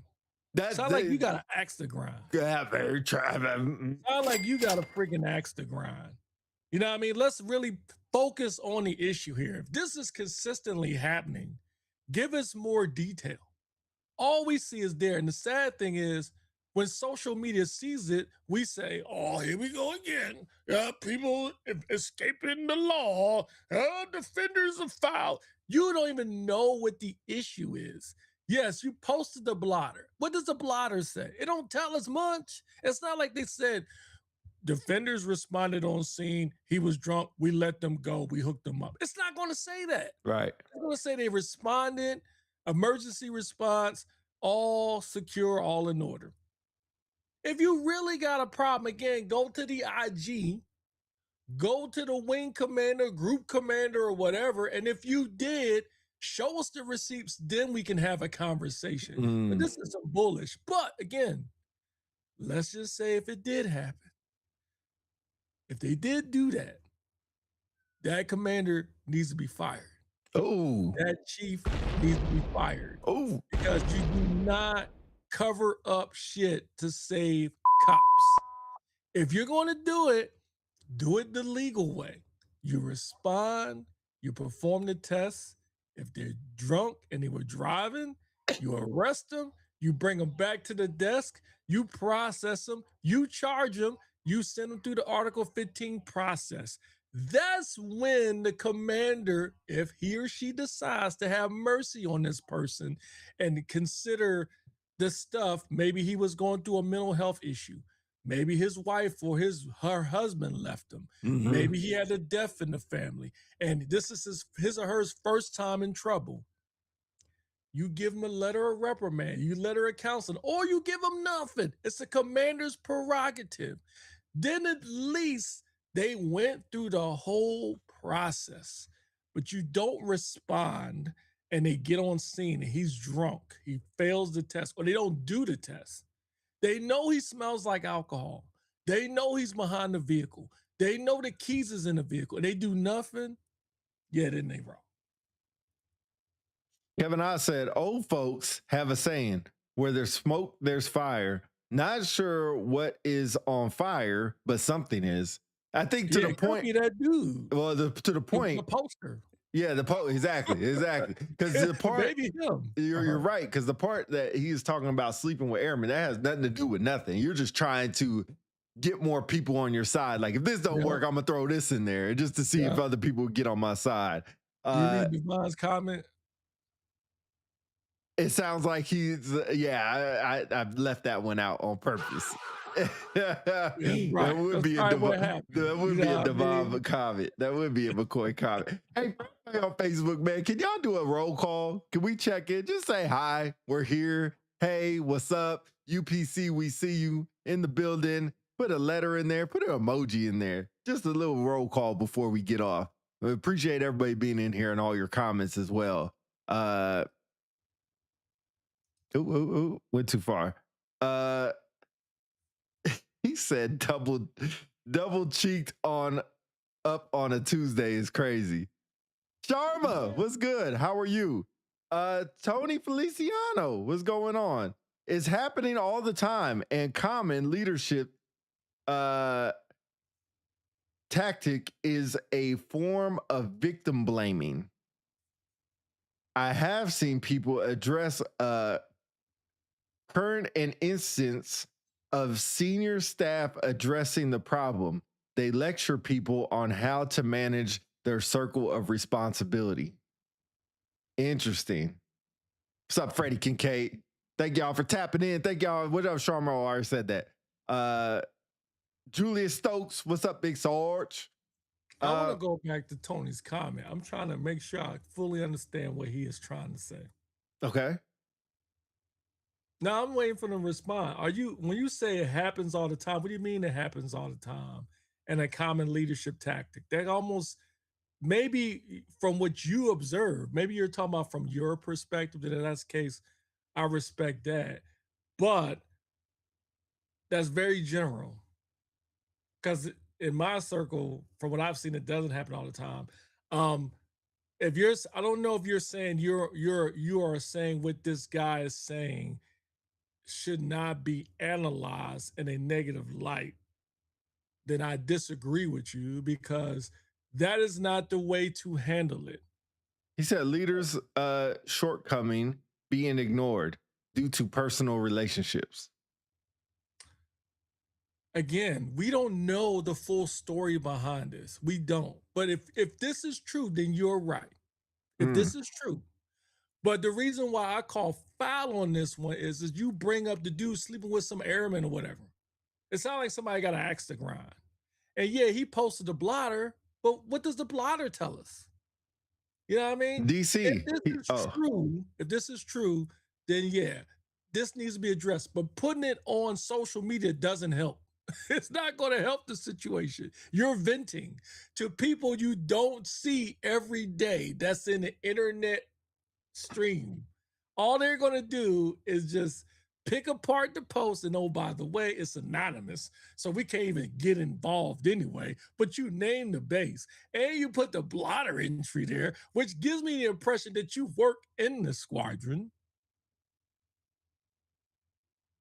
Happy Easter, everybody. DC, he's saying you are saying this is wrong because you would have not let it get that far. But not every leader is like you. My apologies. Maybe I took it the wrong way.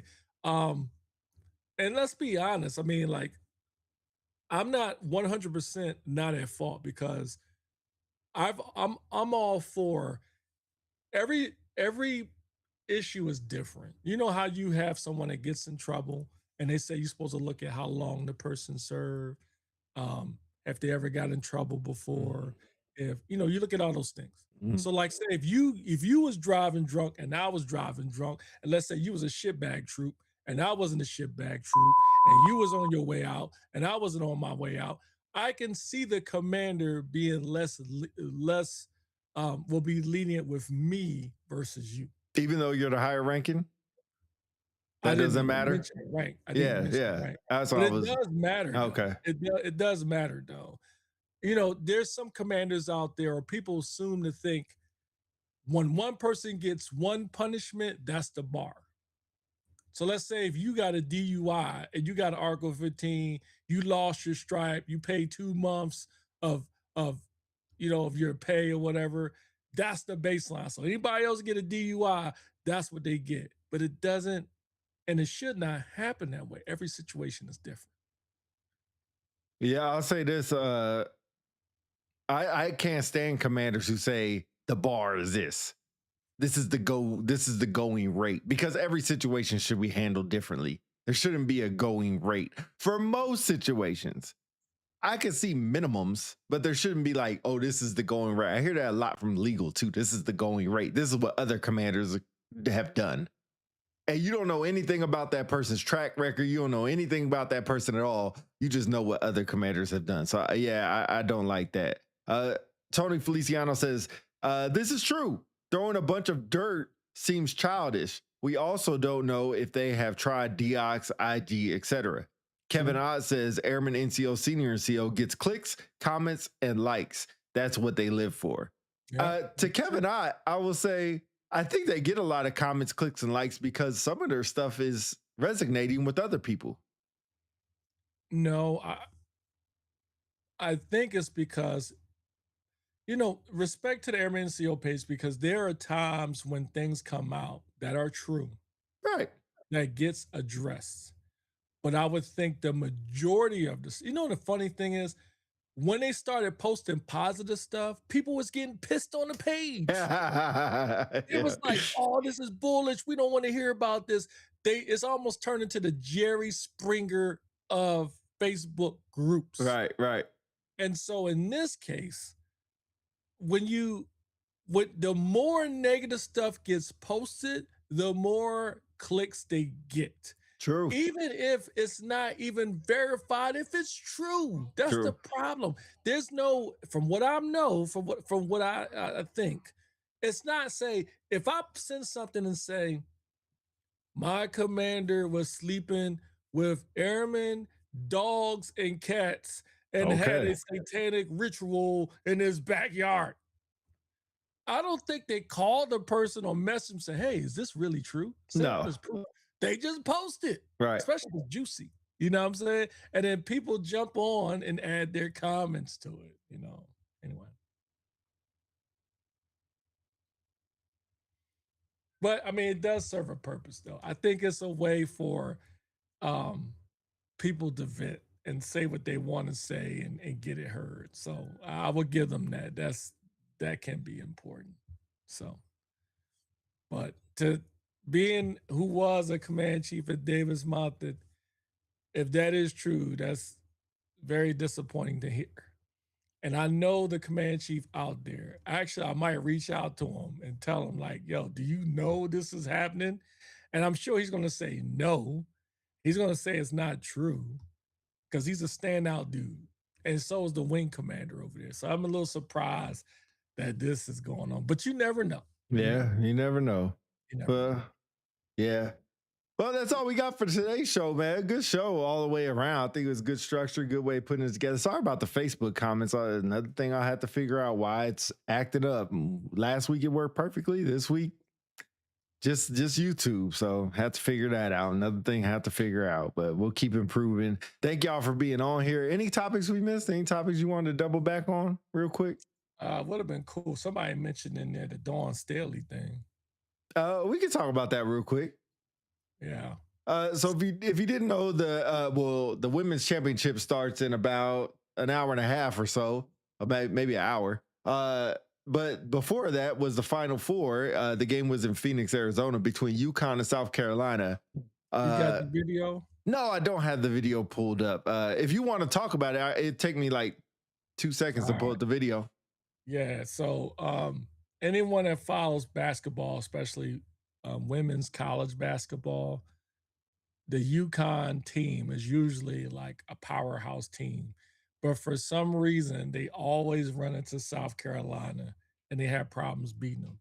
Dawn Staley, shout out to Philly.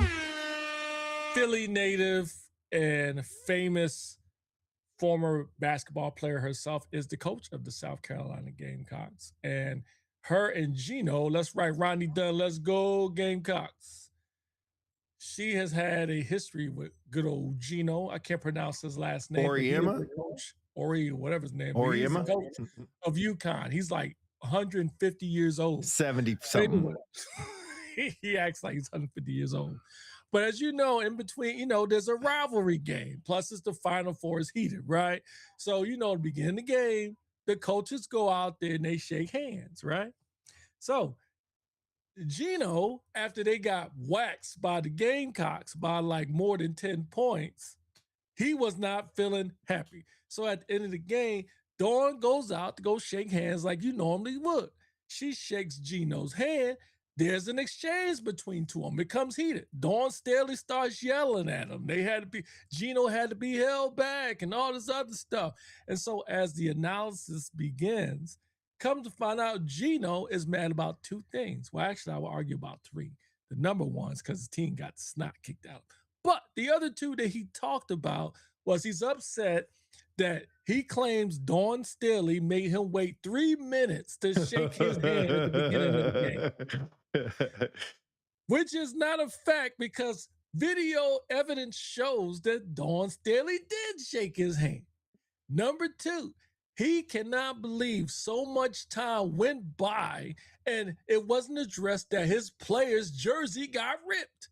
What Gino didn't realize or forgot, maybe in his old age, that his player that's crazy. ripped her own jersey. So really what he was upset about is because he lost. All right, let's pull this video up real quick. I don't know if I have the sound queued up. Let me zoom in a lot so that y'all can see this.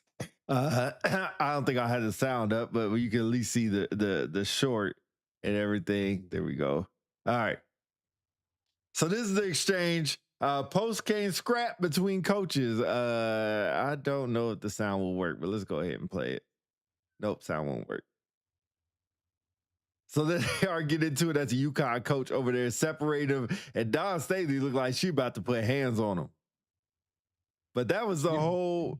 She don't play. That was the whole skirmish right there that happened between the two.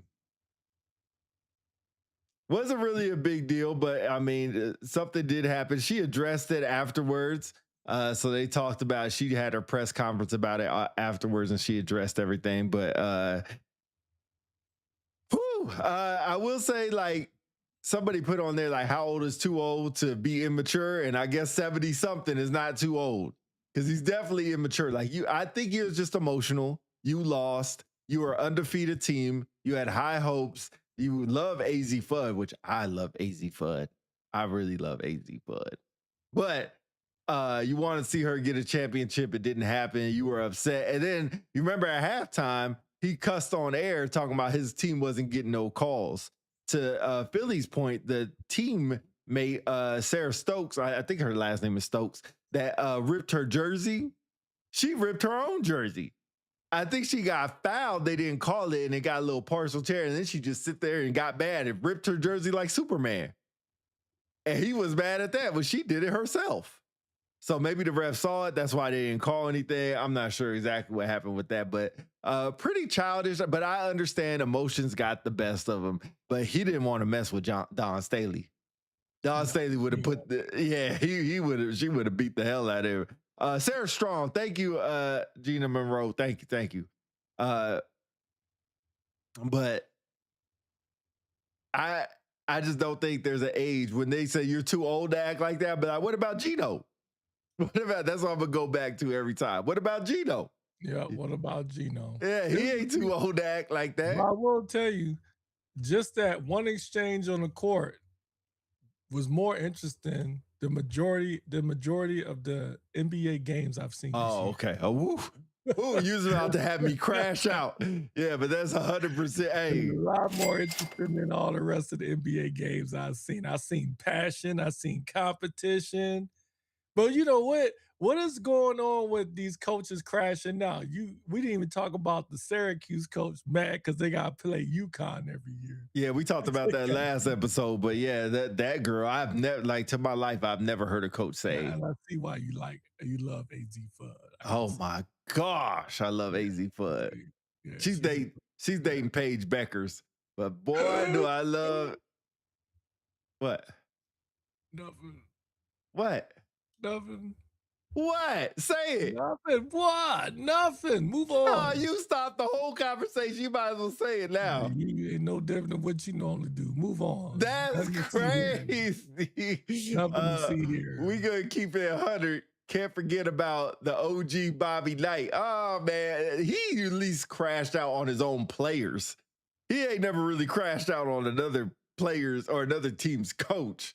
Dawn said, I will beat Gino. Yeah, she was about to put them hands on him for real. Like, I think if he would have kept up, like, he did smart, and the coaches came in there and said, no, break this up, because she was not having it. He came over there pissed. She came over there ready to crash out. Definitely a difference, but I love AZ Fudd. She gonna be in the WNBA. I'm going to the game next year just to see her, paying top dollar. Top dollar. You think she's gonna be as good as Caitlin Clark? No, not even close. No, really? No. Really? No, that's like comparing Michael Jordan and Charles Barkley. Not even. Y'all really think, is Caitlin Clark really that good? Are you serious? Yes. I'm not trying to hate on her. I'm just really understanding, like, these people, like, she is the best guard in the WNBA, top 3 best player in the WNBA. The only one who's better is Asia Wilson off the top of my head. But she's not a guard. Exactly. That's why I said best guard. Best player, I still think Asia Wilson's still number 1. But yeah, definitely. I don't even think Asia Wilson's still number 1. But yeah, Caitlin Clark is the truth. I ain't gonna say she's the GOAT, but she's definitely the truth. Yeah, she is that good. She is very, very, very, very, very good. You remember when I said there's no girl that could beat a guy? She's the one. She's the one. For David saying Paige is better. Paige is better. You a dang lie. Gina says Clark is not worth all that hype. Okay, you're gonna have y'all gonna have me spaz out. Gina Moreau is Philly though, so that's different. Y'all gonna have me spaz out. Look, I'm trying not to. I need help. Call my backup. We need backup because people are wilding out. Caitlin Clark is that good. If she stays healthy, she'll be the MVP this year. If she stays healthy. Guaranteed. There's a couple of people in here that don't believe that Caitlin Clark deserves all that attention. Who? Davis P. Paige is better. Yeah, I saw that. Monroe, Clark is not worth all the hype. Facts. Rodney Dunn. Caitlin Clark is not that great. What are y'all seeing that I'm not seeing? Though, let me remind you, she sells out every stadium that she goes to. That's number 1. Okay. Number 2 is she was the FIBA MVP. Okay. And that's competing against the world. I mean, granted, a lot of teams were just trying to get into the Oh, see, Dunn says she would get destroyed by Shamika Holslaw, Maya Moore, and Augustus Simone. Okay, maybe 20 years ago, and I love Maya Moore, even though she went crazy, but I still love I love Maya Moore. But no, she would not. No, she is just not strong enough for Maya Moore. She's not strong enough. Shamika Holslaw is so old. She's probably 105 years old, even though she still hoops. She would not get rid of. Y'all give Caitlin Clark her credit. I don't know why y'all hating on Caitlin Clark so much. He said the list goes on. There is no way you believe that. There's no way you believe that. And name me a current player. You can't name me an old 20-year-old player. Name me 20-year-ago player. Name me a current player. Now I said Asia Wilson. I definitely said her. If you want to say Breonna Stewart, okay. Diana Taurasi don't even play no more. She don't even play. She's a 20-year-old. Maybe when she was in her prime, 18 years ago, maybe. But not now. Remember, Caitlin Clark only been in the league for 2 years. Okay, Raven Johnson is not in the league yet. I don't think she's in the league yet. I could be wrong. Let me check. Well, I look. Yeah, South Carolina. She's not even in the league yet, but she goes hard. Best defensive player. If you're gonna watch the game tonight, Philly, watch Raven Johnson.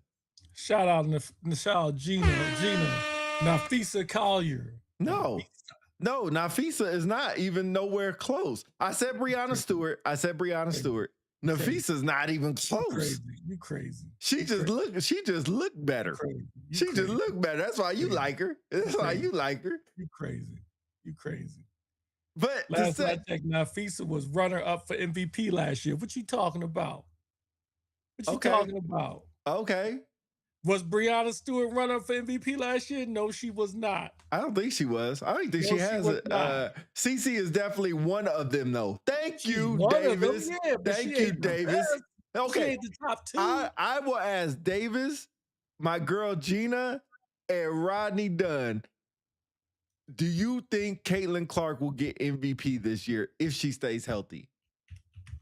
And do you think the league is just going to give it to her just because it's Caitlin Clark? Well, the league hates Caitlin Clark like y'all do, so maybe not. Paige is like that. Paige is good, but she ain't Caitlin Clark. Caitlin Clark can not only score, but assist. Okay. Paige is... I'm going to I want everybody to hear this. I just general search. This is from CBS Sports. Top 25 WNBA players of 2025. Number 1, Asia Wilson. Number 2, Nafisa Collier. Number 3, Breonna Stewart. Number 4, Caitlin Clark. There you have it. Okay. The media hypes her up. The media doesn't even hype her up. Her play hypes her up. What you talking about? Rodney Dunn. Yeah, he said the media hypes her up. Exactly. I agree. I'm not saying Caitlin Clark is not good. She's really good, but she's not the top 2 players in the league. Top 2. Top 2. No. Easily. No. Best guard. No. Oh, so you agree best guard? Yeah, I would say best guard. Yeah. Okay. Best guard. Yeah, by far. So the difference between the WNBA is like the old school NBA where big men rule. Big women, and I hate to call them big women, but taller women. I guess I'll get canceled if I say big women. So taller women rule the WNBA right now. First it was Brittany Griner. And before that was Lisa Leslie. Before Brittany Griner, I should have said, was Candace Parker. All taller women. So Caitlin Clark is the first guard to come in and really rule. Now you have Maya Moore back in the day. Holsclaw, who Rodney Dunn said. Tyrese had about 2 years of being one of the best, but it was always taller women. Remember, Brittany Griner played with Tyrese. Media definitely hypes her up, even back in the college days. Now, I will say she's a better pro than she was a collegiate player. I will say that, but she just keeps getting hurt. She just needs to stay healthy. But Caitlin Clark is like that. Y'all tell me why she won MVP for the FIBA World Cup. Again, it's the FIBA World Cup, man. Wait, let me stop you. Come on, man. Let me stop you. She played with the greatest players in the WNBA. I don't care. Except for Asia Wilson. Except for Asia. FIBA. It don't matter if it was back school, Philly, DC, pickup game. Which one has more prestige? FIBA MVP or the WNBA MVP? Oh, WNBA. Oh, WNBA. Hands down. You make it sound like it's that big of a deal. It's not. But it's definitely... FIBA. Look at the competition they had in FIBA. Are you serious? But it don't matter. I'm not thinking about the competition. I'm thinking... Wait, let me finish. It does I'm not thinking about the competition. I'm thinking about the players she played with on the same team. It don't matter because they are there to share the ball. This is like when you are MVP at an all-star game, what does that say? You're the best all-star? No. Again, what does it say? You are playing with players who are all elite. They are just not even playing hard. These players they play in the FIBA, they were trash. They were trash. You know, Caitlin Clark was the MVP. Okay, I'm not taking away from her achievement, but it's nowhere near the same as being a WNBA MVP or being a runner-up of the WNBA MVP. It is not the same. The only reason she didn't is because she was hurt. Whatever. You'll see this year. All y'all will see this year. All y'all will see. All y'all will see. I am on the Caitlin Clark bandwagon. For sure. For sure. She is. We already know that already. She is that good. I'm not saying she ain't good, but she ain't as good as you say she is. She is. I think the media made her larger than life. That's what it is. Okay. Well, we will see. We will see. So good. If she's so good, you wait till she get an MVP. She's in the top 5, but she's not top 2. Okay, and when she gets it this year, Wilson and Collier are the top 2 dogs in the WNBA. Not even. I mean, Asia Wilson. Asia Wilson is for sure. Hey, I'll take CBS Sports word over yours. That's the only resource you looked up. You looked up one resource and said, "This is God." Okay, I'll look him up. Give me one. Give me one.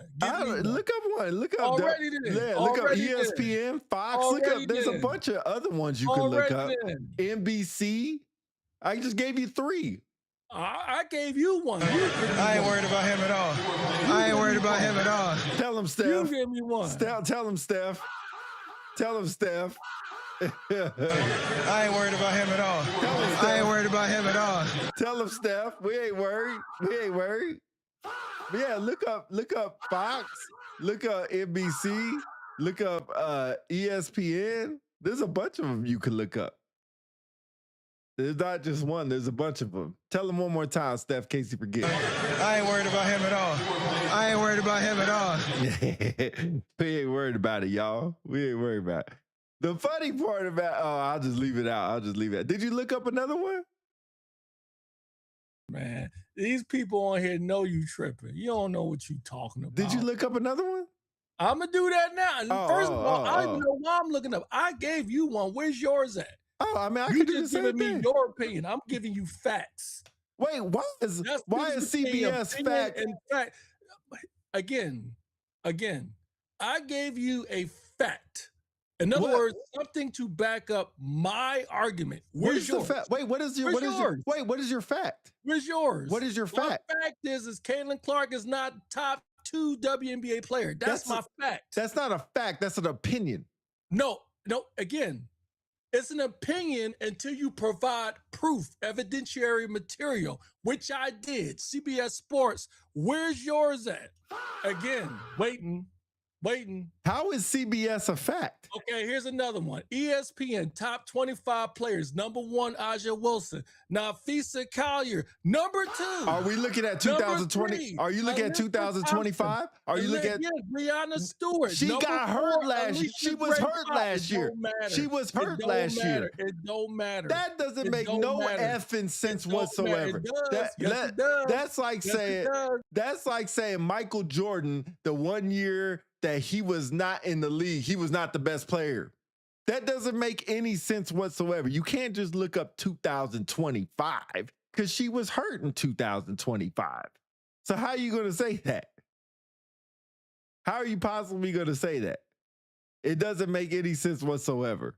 I will give CBS some kind of credit. They did say there's 3 places I looked it up. 3 places said that Collier is this person got him number 1, Asia Wilson number 2, Brianna Stewart number 3, and then Caitlin Clark, then AT. There's been 3 places that looked it up. I will say 2 out of 3 said as of 2025. She was hurt. So you can't really say a whole lot. So it's almost like I get what they're saying, but we'll see. She'll get her MVP this year. Like I said, she was hurt. She was definitely hurt. But right now, I will concede that she is not better than Nafisa, Asia Wilson, or Brianna Stewart. 2 of the 3 I said, I still don't think Nafisa was that good. I think she had a good year, but I don't think she's that good. She didn't have a good 2024. Nobody said that.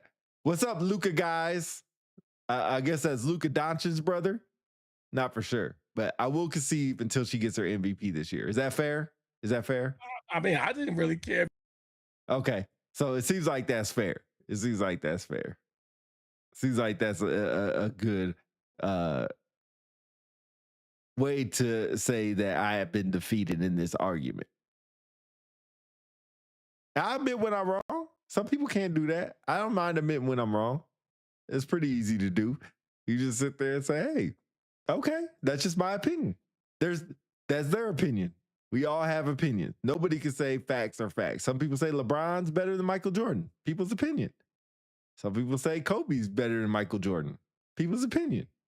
That's all it is, just people's opinion. The difference with that argument is my argument is Caitlin Clark is not top 2 WNBA player. You say she was. Yes. I gave you evidence material from other sources. You know how you do a report for school and you're supposed to submit scholarly sources? That's what I did. I would think CBS Sports and ESPN are scholarly sources in this topic, which shows they do not consider her the top 2 in the WNBA. In fact, she wasn't even the top 3. She was hurt last year. 5. She was hurt last year. Again. She was hurt last year. That has nothing to do with the conversation. You didn't say that to the end. I did say that. I said that. I said you didn't say that to the end. It wasn't to the end when I presented you the evidentiary material. You said, well, she was hurt. She was hurt. I said that at the beginning. I said that. I know. No. You're 100% right. No, chill out. Even when she ain't hurt, she ain't the top 2. Luka guy. I said your name. What the fuck? I said your name. CC is not even better than Monica Wright from Love and Basketball. All right, you tripping. You tripping. That's for sure. She's the biggest draw in the WNBA. She is. And so she's the biggest draw, but not the best player. Well, tell me why she's the biggest draw. Because of media? I don't know. Oh, okay. Interesting. I don't think anybody knows. I think I do. I think because of her style of play is intriguing. It is fancy. You know what I mean? True. Plus, she's white. Oh. I'm just being honest. Oh. Like, you try to somebody tell me Shamika Holsclaw, as somebody mentioned, Maya Moore, yeah, you know what I mean, did not have the same type of handles or ball playing ability as Caitlin Clark. They just didn't shoot the 3 as well. Right? So she is popular because of her style of play, and she's white. I'll give you the first part. The second part, I can't pull that one yet because Paige Becker's white. Okay, she came after Caitlin Clark. A year. And she still does not have the fanfare, nowhere near as Caitlin Clark. No, she doesn't. I don't think anybody in the WNBA does. Maybe Aja. That's my point. That's why I say Caitlin Clark. Caitlin Clark and I said this before many shows ago, Caitlin Clark is the equivalent of Larry Bird coming in the NBA back in the day. The equivalent. Because Larry Bird, for a goofy-looking white dude, was balling out of control. Yeah. Caitlin Clark does not look like a baller. No, not at all. But look at the stuff she does, and it's intriguing, and it attracts younger people. Very true. Just like Stephen Curry, no one wants to post up people. They want to shoot the 3. They want to do the fancy stuff. Caitlin Clark is like a mix of Larry Bird and Pete Maravich. Nationwide, she's a mix. More than a great insurance. I will agree with that. I think a lot of people drive to Steph Curry because he's a height that people can achieve. He's 6'3", but he looks a lot shorter. When people are, see Michael Jordan 6'6", not a lot of people are 6'6", and not a lot of people can jump like he could jump. So it's hard to aspire to be like him. So I will definitely agree with that. I definitely agree with that. Just like Gina said, the media hypes her up. I'm not saying she's not good. She's good. But a lot of the stuff she gets is because of the media. Yeah. Well, the first game is April 25th, I believe. I'm looking forward to it. I'm putting it on my calendar. Yeah, it's going to be, I think this is a regular season. FIFA, so Caitlin Clark versus Breonna Stewart. So we'll see what that looks like. And then, but the teams are going to get all mixed up. So we'll see what happens when, Is the Caitlin. expansion teams playing this year? Yeah, they'll play this year. Does Philly got one? Nah, Philly don't have. It's Portland and Toronto, I want to say. Man, stop sleeping on Philly. Yeah, Portland, Toronto. But I'm interested to see this year. My girl Jackie Young will be back. My girl AZ Fudd should be in the league somewhere, probably playing with her girlfriend. You know, that's what they do in the WNBA. The girls play with girlfriends. You got the Stud brothers. They played it, or I think they're not brothers. Stud sisters, whatever they are. Davis, let me know what they are. Stud bros, stud, whatever the hell they are. You have AT and Bonner play together, and now you're going to have Paige Becker and AZ Fudd play together. That's just what happens in WNBA. Just what happens. AZ Fudd won't be playing this year, right? Yeah, she comes out this year. But she ain't going to play this season. Yeah. How's she going to play this season? The season start in April. Yeah, so that's the weird thing with the WNBA. It's not like the NBA where they draft in June at the end of the year. They draft at the beginning of the year and they start playing automatically. So you mean so that's what happened to Caitlin Clark. WNBA? I think it's next week. So she'll get selected and she can end up playing this season in April 25th. Yep, and play in 2 weeks. Yeah, that's what happened to Caitlin Clark's first year. A lot of stud buds. Thank you, David. Stud buds, not bros. That's what happened to Caitlin Clark's first year. Well, a lot of players' first year. I won't just say her.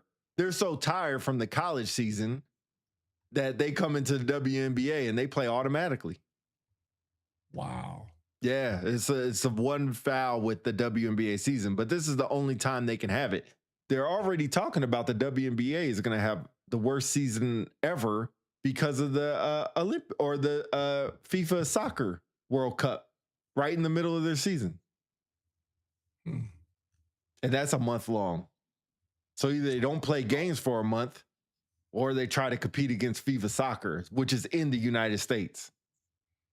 So they actually have a preseason in WNBA? 2 days or two.